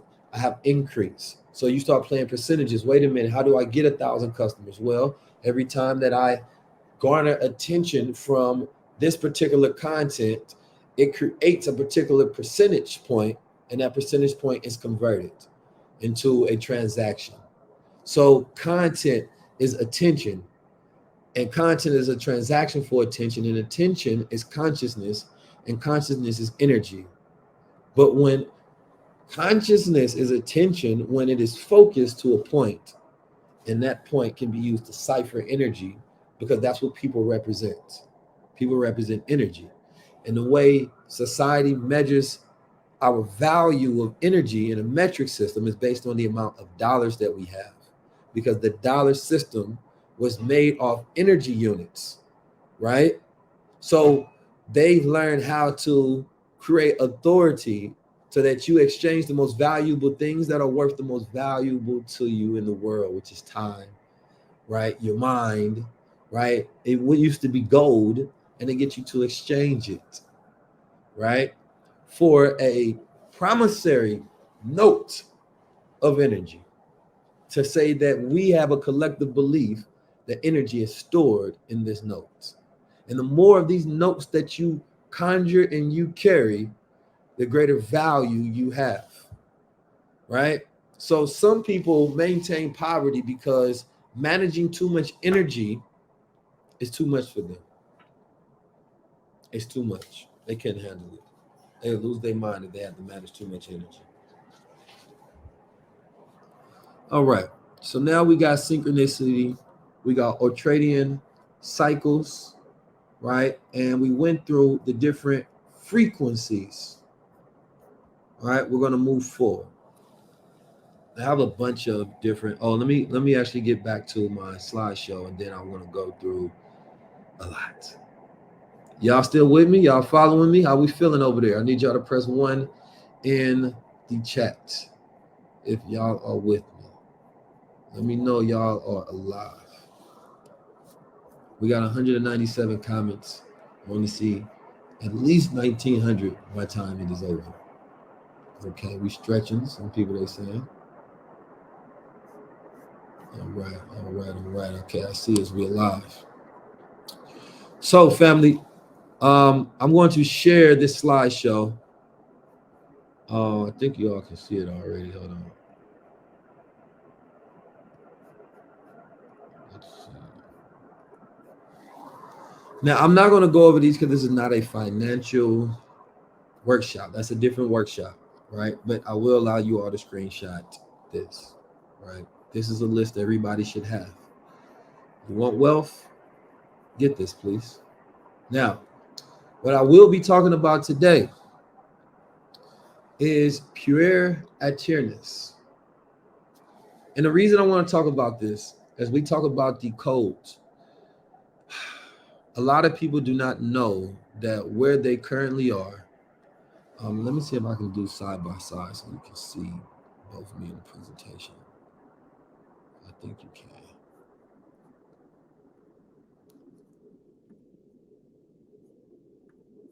All right, I think we're being seen both. All right. Can you all see these slides? I want to make sure.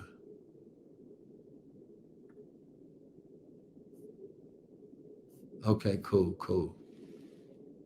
I appreciate it. Yes. We here. All right. So this is very important to me. And this one is going to require you all to take deep introspective thought process over your entire life and who you are.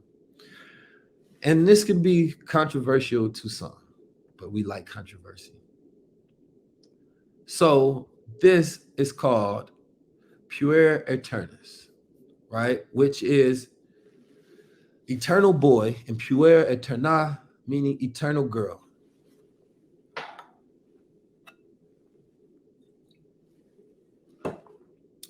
And what it does is it speaks to the childlike consciousness or state that one lives in. And this state can be good, right? Because what it does is it evokes. Okay, make sure you see that still. It evokes the imagination. But the problem is that, as a matter of fact, before we get to the problem, let's just think about what would be the value of it. So this came from the god Acacius, and the god Acacius is represented as the child god who lives in an eternal state, right, of youth forever. And this youthfulness allows you to play in your imagination and the follies of your fantasies, right? To live in your own world, to think about whatever you want to create, right? So instead of perceiving the reality and the harshness of reality in the world that is, you stay in a childlike state. Remember, people tell you to stay as a child, right?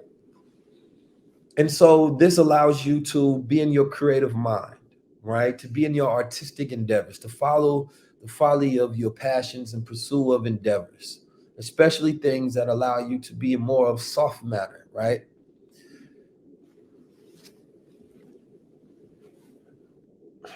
Which is an aspect of this is good.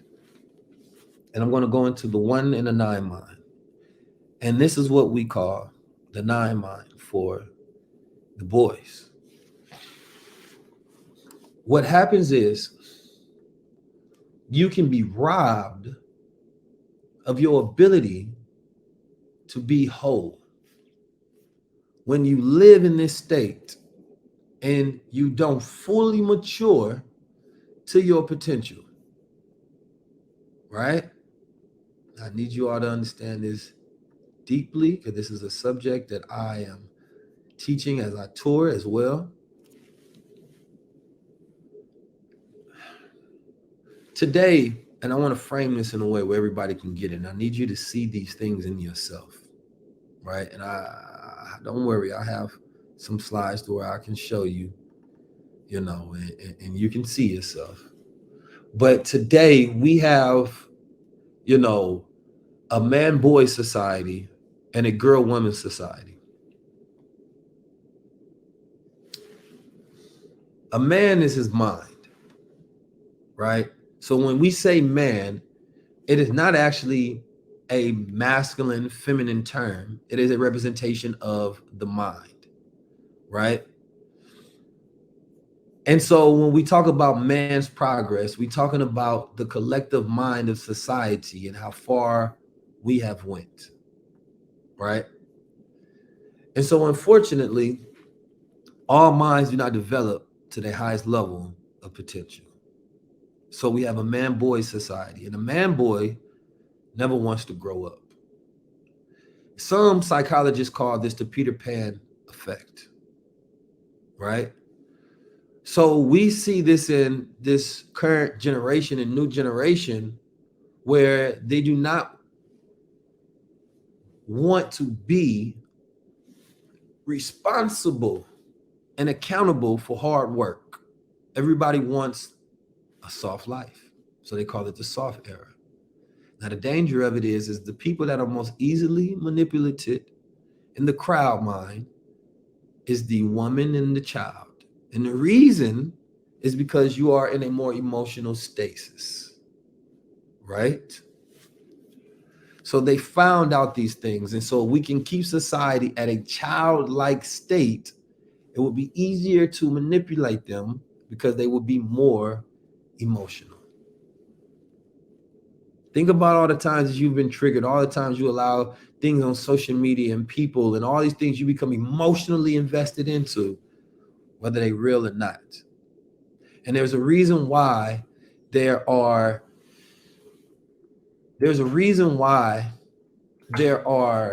rites of passages that societies had to go through in order to take a child into becoming a man.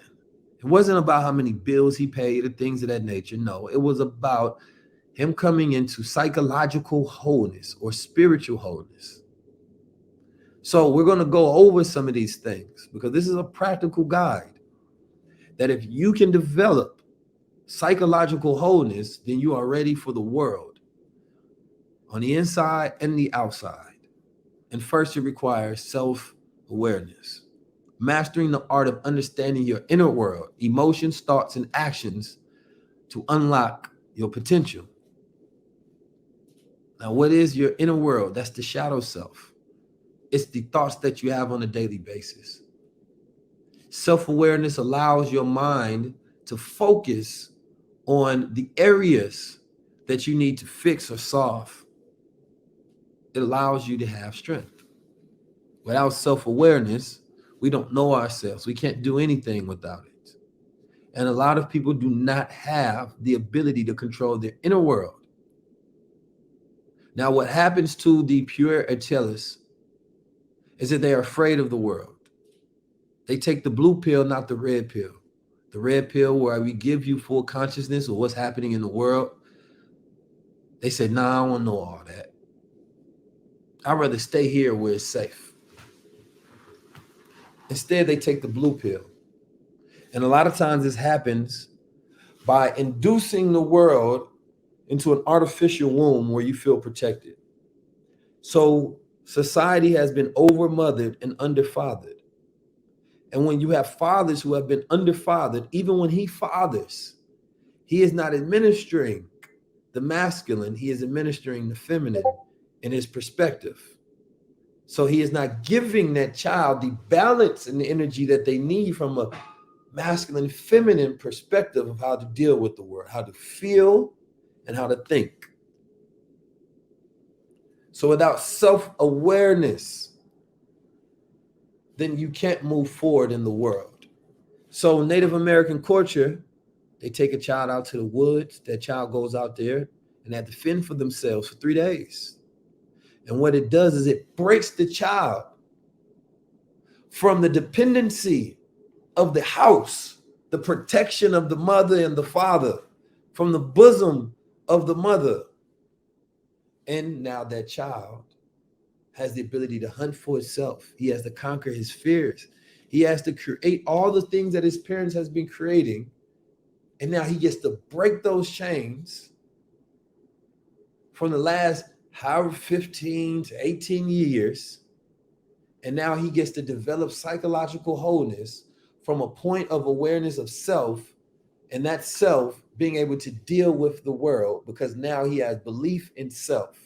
He knows what he can and can't do.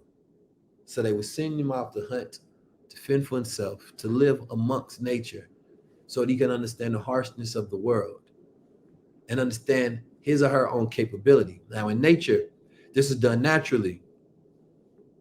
This is done naturally in nature because if a cub of a lion or a wolf does not know how to hunt, they will die. Does not know how to defend themselves, they would die. The mother does not stay there forever to protect in the animal kingdom. It releases the cub, but that cub develops the natural instincts and ability of psychological wholeness and to be aligned with one's nature. Today, there are mass amounts of population that is not whole at all. So it requires emotional intelligence, harnessing the power of your emotions to empathize, connect, and navigate social dynamics with finesse. So you walk into a room and you know how to talk to people. You get the fear, but as the fear comes, so does the courage. The ability to conquer the fear, because fear is just an emotion. Not only that, lust is an emotion. Love is an emotion. So emotional intelligence is navigating your feelings to make the correct decisions so that you can have control over reality. So we see a lack of self-awareness where everybody is always trying to figure out, who am I? What's my purpose? And I don't believe in finding purpose. I believe in the realization of purpose through self-awareness. Realization of purpose through self-awareness is the formula. Emotional intelligence is your navigation. Self-acceptance, embracing your entire being. Now, this part is so important because when we talked about secret self and shadow self, the secret self is the side of yourself that you hate. You don't really want to be. You don't want to show the world. You don't want nobody else to even see. So you try to hide that part, but that part is still you. So the part that you're trying to be and the part that's you that you're trying to push down is still there, which means that it is still informing your decisions. And so you do things sometimes against yourself. You say, why did I do that? Damn, why the hell did I do that? Why did I make that mistake? Damn, I'm stupid. You start to punish yourself. You start to feel shame. You start to feel guilt. Shame is when you hate yourself. You think you're evil and not a good person. And once you are in the shame, oh, that's the bottom. You can't go anywhere from there. You can't see a future for yourself. You don't think you deserve to live. That's where depression and suicidal thought starts to come from. You think the world would be better without you, and you start having self-destructive thoughts. You have to step out. It's okay to shame takes us to our bottom so that we have nowhere else to go but up. Shame is a tool that we use to change ourselves, to see ourselves, but we don't live there. Then you go to guilt. Guilt is saying, I know I've done something wrong, but it's different from shame. It's not, I don't think I'm evil. Then we practice detachment. I am not that person that did wrong. You give yourself grace and forgiveness. That's emotional intelligence. It's self-acceptance. I am that person that did that, but I'm also the good person that does not want to do that. So you study self to understand why you do things, and it gives you operational control over yourself to control your avatar, your body, right? And then control your non-corpus, your psyche, your mind. So when you are in alignment with self-acceptance and you know yourself and you've accepted the wholeness of who you are, you can now conjure up healthy images and self-images and practice self-compassion and treat yourself better. And reprogram yourself and say, that's who I was, but it's not who I am. And you detach from what you've done because you are not just the things you've done. You are who you are now. You are decisions you get to make now. We live 1,000 lives in one through every decision that we make. Every time we decide to become someone new, go a different path, we're entering a new dimension, a new angle, a new movement for ourselves. Some people only know your past self, so they pull you back. You sometimes only know your past self. You don't know your future self. If you knew your future self, you will break out the bonds that you're putting on yourself. And you will enter into a new rhythm, a new cycle, a new movement, a new way to see yourself instead of holding on to the old images of things you've done and the memory of trauma, which is dangerous because we pass down those epigenetically. Resilience. There's a story of the letter to Garcia, and the letter to Garcia was during a revolution. I believe it's the Cuban Revolution. And they were sending Garcia to go deliver a letter. The general said, I need you to go deliver this letter to Garcia. Now, at the time, he had to go over a battlefield of invincible odds. Now, he didn't know how he was going to do it. He didn't know how he was going to do it. He said, I got to deliver this letter. Not only that this delivery will determine, right, the future of the war. So the pressure is on. Now you can imagine some people under pressure, they fold. They fold under pressure. They can't handle it. So when you are under pressure, instead of doing the things that causes people to procrastinate, I don't want to do it, it's too painful. So let me do something else that will distract me from doing the work. So what did we end up doing? We try to find something enjoyable. We try to find escapism. Let me scroll on my phone. Let me watch Netflix, because you want to avoid the tough emotions, the work, the shame, the guilt, the processing, the feelings, the adversity. So you practice emotional numbing. And the more you do that, you lessen your ability to build up resilience, which is the cultivating the ability to recover from life adversities, to adapt to change, and to emerge stronger than before. So in the story, Garcia took the letter over the impossible fields. He didn't ask why. He didn't ask how. He didn't ask who was coming with me. He took the letter. He delivered that letter, and it changed the course of history. And there are so many people that take information and knowledge, but they don't take that letter to Garcia on a daily basis. They always asking another question. Well, what about this? Always crying, always asking questions that's Googleable. Instead of saying that I have enough already. If you give me 5%, I'm going to figure out the 95. Because I have a mind, and man is mind. And how do I know the man or the woman is working? Is if their mind is working. Man and woman is mind. We call you the woman because you have a womb and the mind, and we don't have a womb, so we're just the mind. But that's the womb mind. We give birth from here. But that part of the birth that is the most hardest part, that's the crowning phase. You know, that crown chakra, that crowning phase when that head about to pop out, is entering into the world. Your body prepares it by giving you stress, contractions, because it is preparing the body to go through the pain of birth. So that's why procrastination is the abortion clinic of ideas. It's the abortion clinic of self. Because instead of going through that pain and that resilience that you're being prepared for, stress is preparation. You say, nah, I don't want to do it. Abort mission. Because not only that, if you successfully deliver this baby, you got to take care of it. Oh, bless me.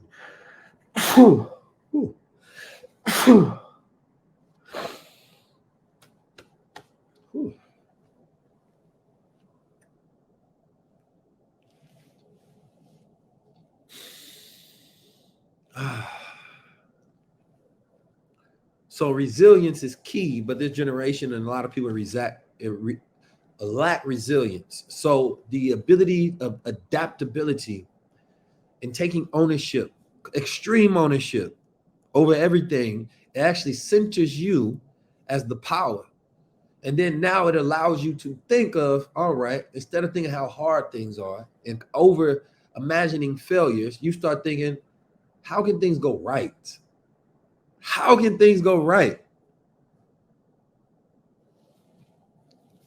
And now you give yourself the ability, because in ancient Sumerian language, when they talked about praying, praying was not asking God to do for, but asking God the power to do.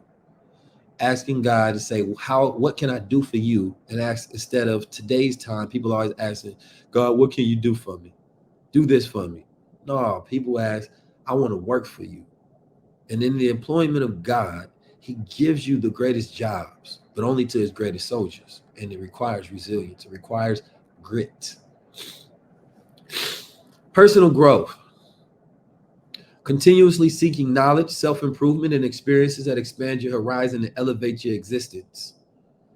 So this is my formula. This is psychological wholeness. When I see anybody with this profile, right, in your dossier, then I know you're a psychologically whole being.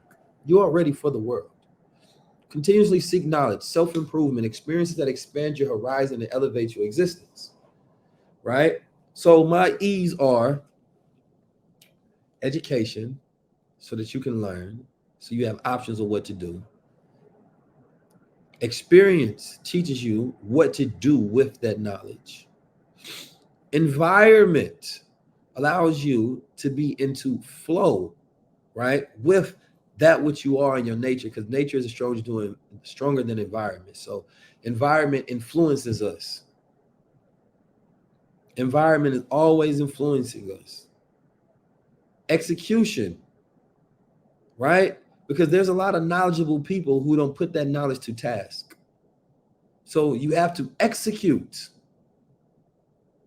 right? And then enlightenment, to be in a constant state of higher thinking, to where it doesn't fluctuate downward, right? So when you are in enlightenment, it's be and it is. You don't procrastinate no more. You live at the edge of the present. You only look back to learn something that you need for now. You never get stuck in the past. You always have light in the mind. It is present. You operating on truth. Everything you do is passion filled. Everything you do is truthful and it is purposeful. That becomes your pattern. It becomes your character. Those are the E's. Now let's get to meaning and purpose. Discover a deep sense of meaning and a purpose in life through spiritual exploration, meaningful work, and authentic relationships. Spiritual exploration, right? I was watching a video. Will Smith was putting his hand in the box and he didn't know what was on the other side. And most of it was like weapons, but it was a game advertisement. He had to guess what the weapon was just by feeling it. And they knew he had a fear of rodents. So in one of them, they put a fake rat there. So when he touched it, he jumped, he got scared, and he immediately said, okay, this is no longer a physical thing. This is a spiritual thing. Because he was now working on his spirit, because fear collapses the breath. Spirit is your ka, it's your energy, it's your chi, right? Once you don't have control over your own breath, you are no longer in control over your life and your energy, which is why we breathe. In the state of the master, he is always in a calm state. He is stoic in mind. He is calm but alert. So the spirit is when you are working on the intangible things. It didn't become about his physical senses. It became about his spiritual senses, the control of self. When people sell their soul, it is not a piece of paper with the soul on it and a certificate. People are selling their integrity. They're selling their values and their morals. So you have to hold on to a deep sense of core values. And you have to let them navigate you. And you cannot be allowing anything to create an impression on you to where it can now control you. This is very dangerous. This is very key. Do not allow anything to create an impression on you. Because once you allow things to create an impression on you, they stick to you. And they figure out your mode. It changes your integrity and it changes your mode. MOLD, mode. So what you have to do, you have to make sure that your core values and anything that you are impressed by are only because they are in line with your core values. That is the makeup of your soul, is your core values. And once you start to give those up for material gain, access, social circles, now you start to rob yourself and destroy yourself. So now you don't have your soul anymore because you've traded it, and then you will spend your whole life trying to get it back. So you have to maintain the core values as you move throughout the world. This gives you respect as you move throughout the world, because anybody that knows themselves is respected by other people who know themselves. The world will test you to try to control you and manipulate you, but if it can't, it has to respect you. Once the world meets an unmovable force, it knows its power, and power respects power. Like respects like. So do not be impressed by anything except things that are in line with your core values, right? Control your spirit. Do not allow anything to stunt and determine your growth, right?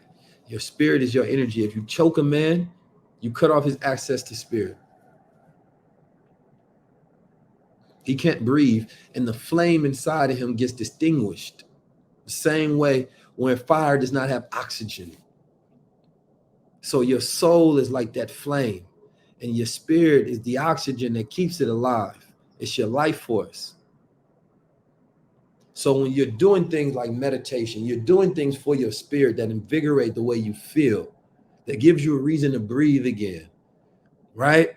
Those are the things that you're doing for meaning and purpose. When you're doing work that is aligned and make you feel good, that is meaning and purposeful work. When you are in servitude of the world. And creating authentic relationships is key, because many people have relationships that is based on their past self.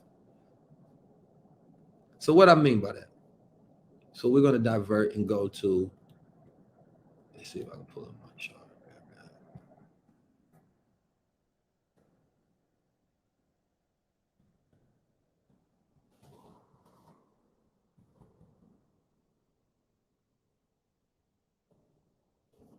Let's see, 1 through 25.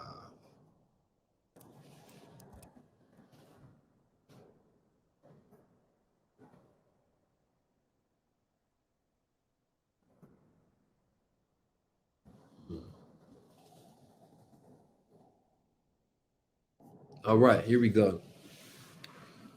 So we go through different developmental stages throughout life. So in these developmental stages, from birth to 7 years old, right, we are like a sponge where we are constantly learning. So one key that you have to understand is something called the theater of the mind. The theater of the mind is the mind's ability to be able to travel to any point in time that the mind has observed and change the perspective on the events of what took place. So in the theater of the mind, you can go back and you can look at all the negative, or you can look at all the positive events. If you're going back to look at the negative events, you want to start from birth to 7 years old. The mind is recording all information, and sometimes the information is not recorded from an image framework. It records from an emotional. So when you go back, you can review, why did you feel a certain way? How did you feel that way? Why did you feel that way? But for 1 through 7, you have no consciousness. You are only a sponge to take in whatever the environment gives you. You cannot say no. Sorry, you can't. Right? So instead, when you go back to 1 through 7, study the world that was. If you was born in the 90s, that's 90 to 1997. Right? The state of the world, the conditioning of the world, the energy, the cosmos, all of that you're soaking in because you don't have the ability to say no. What were kids looking at? What were the cartoons? What were your parents? What was their state of mind? What were they going through? All of this was that point in time where you couldn't control who you became. And we have what we call preconditions. Who we are today, right, is not the way we feel a lot of times. It's not even always the decisions that we make. We have preconditions that we're operating off of from our earlier years. We have friends that don't fit who we are today because we're from the ages of 1 through 25, as we were maturing into who we are, we were making friends. We were making decisions and life choices. And now we're stuck living by those choices, even though we have a completely different consciousness. So we have birth to 7, you're sponge-like learning.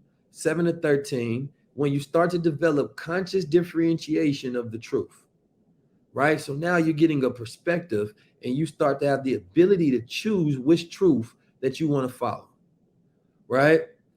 Then we go through our rebellious years, 7 through 25, 14 through 25. That's puberty and important resistance to information. So now we're not just choosing which information we think is true. We can resist it and say no,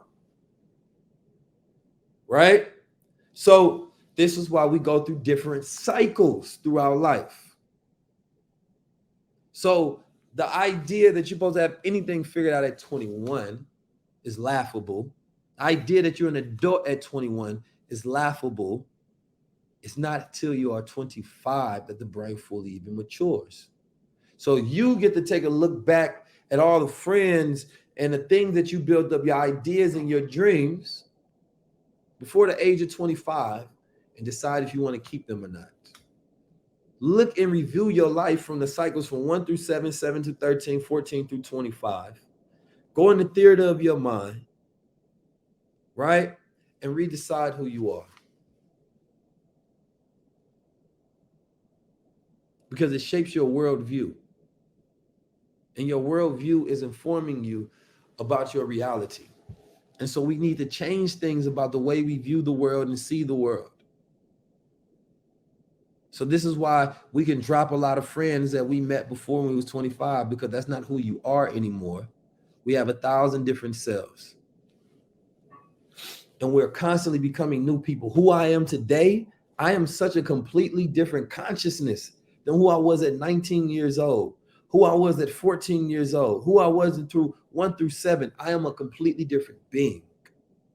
Unfortunately, we live in a society where it is linear time possession, to where everything you do causes a reputation, right? And even if you are not that person and you have matured, it follows you along. And you believe that you are that person instead of seeing who you are today and understanding your preconditions and how those things condition you to think certain ways, and you have to fight and unlock and relock who you are. A lot of it starts with language. It starts with your parents.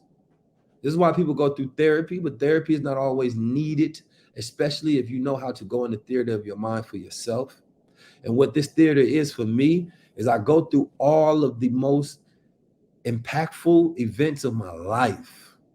I sit and I meditate. I ground myself to the ground, sit in the sun. And the last time I did this, I was able to go through all of the events because I realized the way I was perceiving it, why it was happening, wasn't reality. And I held on to that, and part of that became me. And so this version of me went back and changed the emotional connection, changed the understanding of it. And then I accepted that that was me. I didn't deny that was me. I didn't like the way that was me, but that's not who I am. But it's a part of me. So now I have awareness, and that awareness gives me control. When a doctor diagnoses you with something, they're aware, they now know how to fix it. A healer can now give you the right cures for it. But without that awareness, your body doesn't even know how to operate on itself. You can be given a placebo effect. And the placebo effect, of course, is the most powerful thing, where the body can heal itself just through belief. But it has to have awareness. So if you tell the body to program it, then it will now conjure and manufacture that programming. So I go into my theater of my mind and I say, no, no, no, this didn't happen that way. That happened that way. It's okay. I forgive myself. I pick up that child that I probably left and abandoned, that was stuck and hurt. I rescue that child. They probably didn't get the love that they needed. So I give myself that love. So therefore, I'm bringing myself up to the present, because we cannot escape our past. It is with us at all times. but we can heal our past to where we're no longer living through it at all times. So study everything.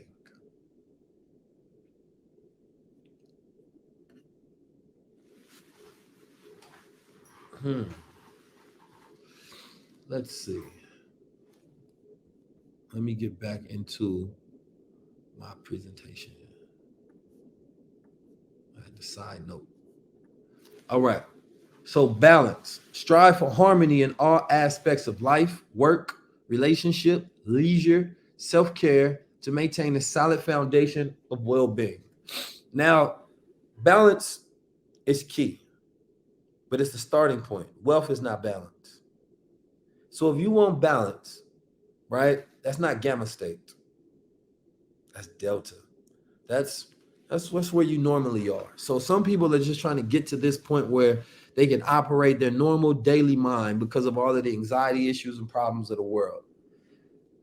And then you have those who want abundance. I want so much energy. Not only do I have enough for me, I have enough for the world. I have enough for family and friends. It's the principle of wealth. Wealth is an abundance of assets, not a balance of assets. So if I spend one, I got 1,000. Spend 1,000, I got 1,000,000. Spend 1,000,000 because I got 100 million. Spend 100 million because I got 1,000,000,000. But we get to a point where we spend half of what we got.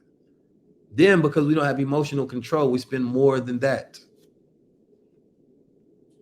So for me, abundance, the abundance mindset is always making sure you have more energy than you need for yourself, and you only give away a percentage of it to the world. So therefore, you maintain your wealth, your self-wealth. So I do believe in the balancing to get you to a state. But if you want abundance, then you have to go for even more. Now it changes the way you dream. It changes the way you live. It changes your relationships. I don't want a regular relationship. I want high level love. If I want leisure time, shoot. There's some people that just want to sit back and chill and do nothing on leisure time. There's other people that want to go to, Monaco. There's people that want to go to the coast of Ivory. There's people that want to go travel and relax. That's their leisure. That's abundance leisure. You can sit home and leisure, but they want wealthy leisure, self-care. You know what I'm saying? They go get the massages. They go get into the cryo tanks. You know what I'm saying? They go get into the anti-float tanks. They go into, get their manicures and pedicures, and, they're going to get IV, and they're going to figure out all these different ways to do a different kind of self-care. They ain't talking about regular stuff. They go get checkups, and they go get brain scans and body scans. They go surround themselves, create a whole event just to surround themselves by family and loved ones. They want abundance. They don't want regular. You going for regular, that's nothing. Going for abundance. But it has to be built on a solid foundation, and that is balance. And you never allow yourself to because balance is like saying your bank account at zero is balanced. You take $1 out, you overdraft. You overdraft, now they're taking a $30 fee. So it always costs you more to go negative than it does positive. You can never put too much money in the bank, according to the bank, but you can take too much money out. And that's the same way with life and energy. You have to live an energy asset lifestyle where you're doing things that give you more energy than it takes. And it always keeps you in abundance. That's the principles of self-investment. Authenticity. Live in alignment with true self-values, beliefs to experience a profound sense of psychological wholeness. So we talked about this a little bit with the core values. Speaking truth to power. Your true self.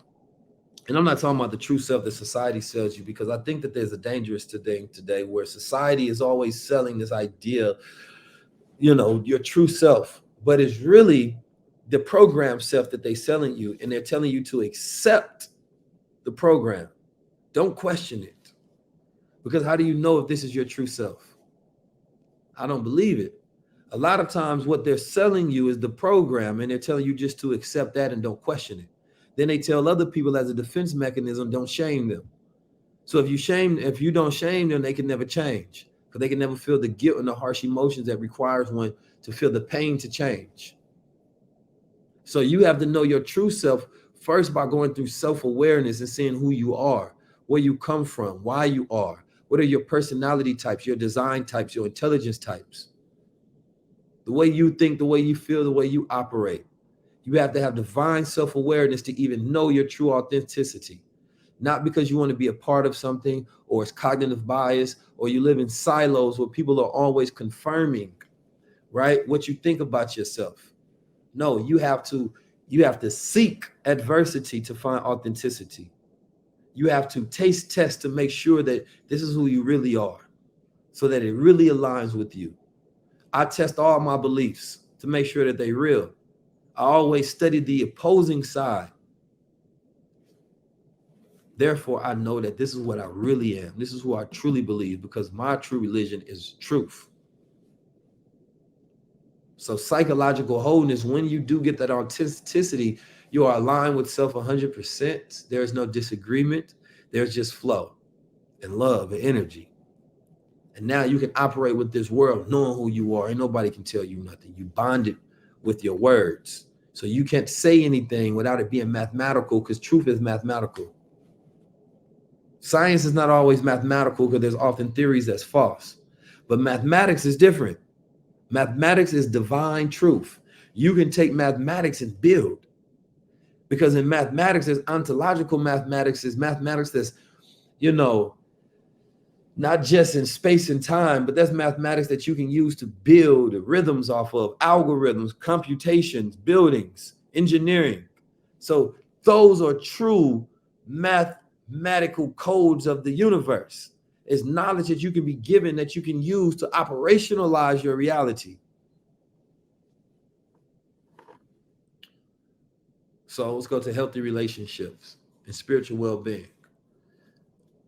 Forging strong, supportive, nurturing connections that provide a sense of belonging, love, and connection.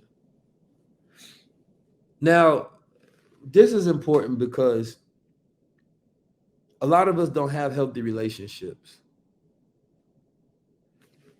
For me, the word devotion is important. Think about that. How many people can say we have people that are devoted to us and we're devoted to them? Right? Are you devoted to them?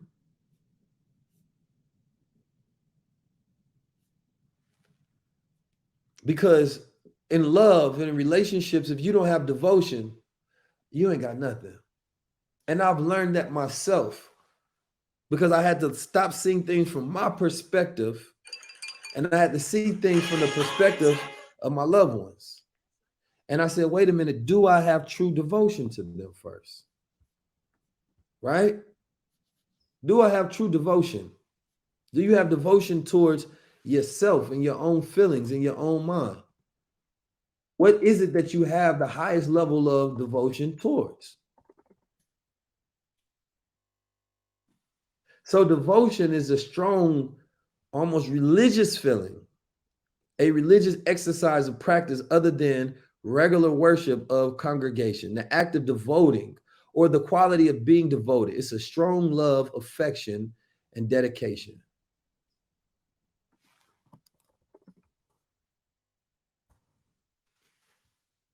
The root word is devolver, which is Latin, right? Which means to devote or consecrate, right? So I think that what we lack today is devotion towards our paths and towards the relationships. Because when you consecrate something, you make or declare it. Now, this is typically in a church or in a religious setting for a divine purpose. But there's nothing more divine than the relationships that we have. And we don't think of them in a divine sense. Because the devotion that we have to our Creator, to God, informs us on the devotion that we have to our partners. Those are the healthy relationships, because you have to see them devoted to something higher to know that they will be on the right path to devote to you. So devotion is key. You have to consecrate that devotion by declaring. This is why we say, I love you. But I love you is not enough. It's not saying what you will do for that person, which is why during marriage, right, you say to death do you part. You say through love and sickness. You start to consecrate, right? Or it's through physical action, a consecration of sex, which is why it's an emotional stirring during sex, because it is a spiritual act that commences a devotion. When someone says that they are your friend, they are consecrating through verbal expression that I'm going to have a devotion towards you, which means that we now have a spiritual compact towards each other. But if we don't define it, then we don't have an operational definition of what we actually mean. So how can we actually create healthy relationships without the proper consecration and devotion? So with family, we are often bonded with them because that's blood, that's relatives. But do they reciprocate? Are they good for your spirit? Are they aligned with your core values? Are they aligned with your mission and your vision?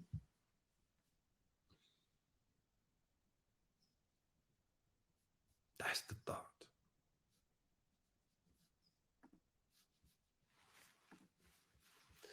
Spiritual well-being, which is accomplishing of all of these, which is a nurturing a connection to something greater than self, be it the religion, spirituality, or awe, to enrich your psychological wholeness, right?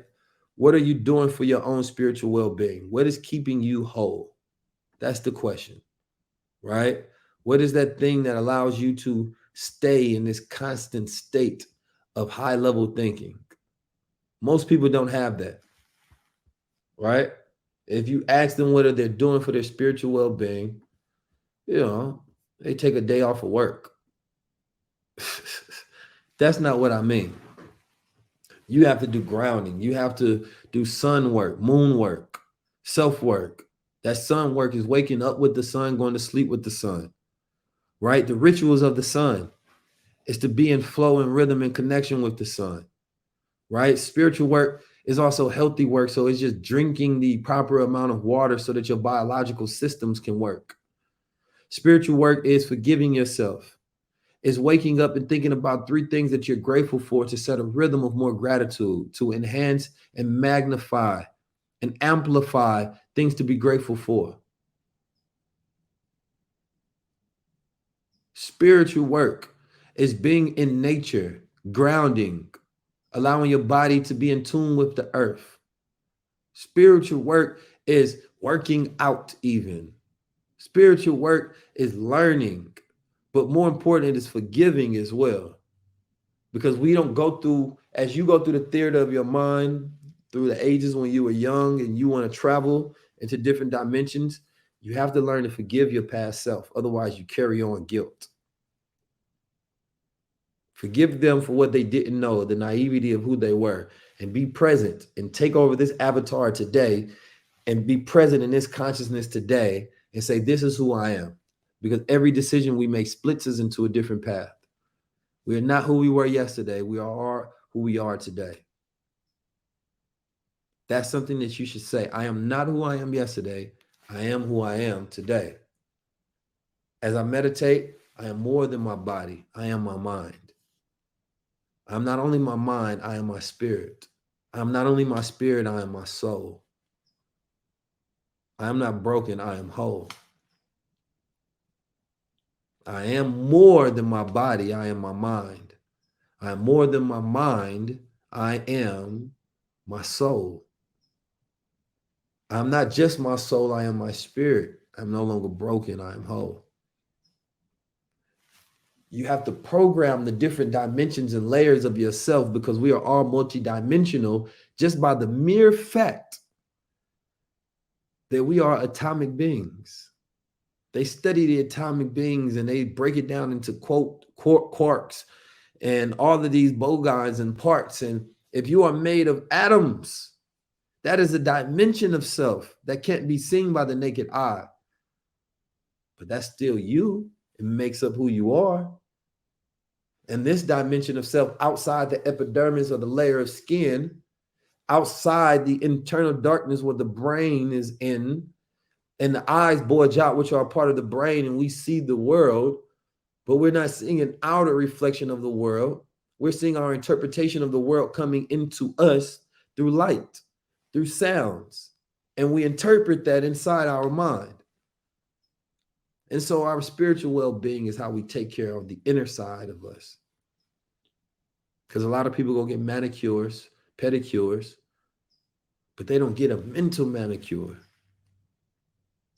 Right? Not polishing your mind, not getting the proper amount of rest, the proper amount of relaxation, not saying the proper amount of affirmations, not practicing the proper amount of meditation, and not practicing projecting yourself and collapsing reality to where you project yourself into the future and you collapse it. So one thing that I've always practiced since I was a child, I would think about my future self. I would ask him questions. I would think about what he was wearing, what he was doing. I would try to get into his state of mind. And then I would try to collapse that into one person. So once you do that, it allows you to be beyond self. You're going to your meta self.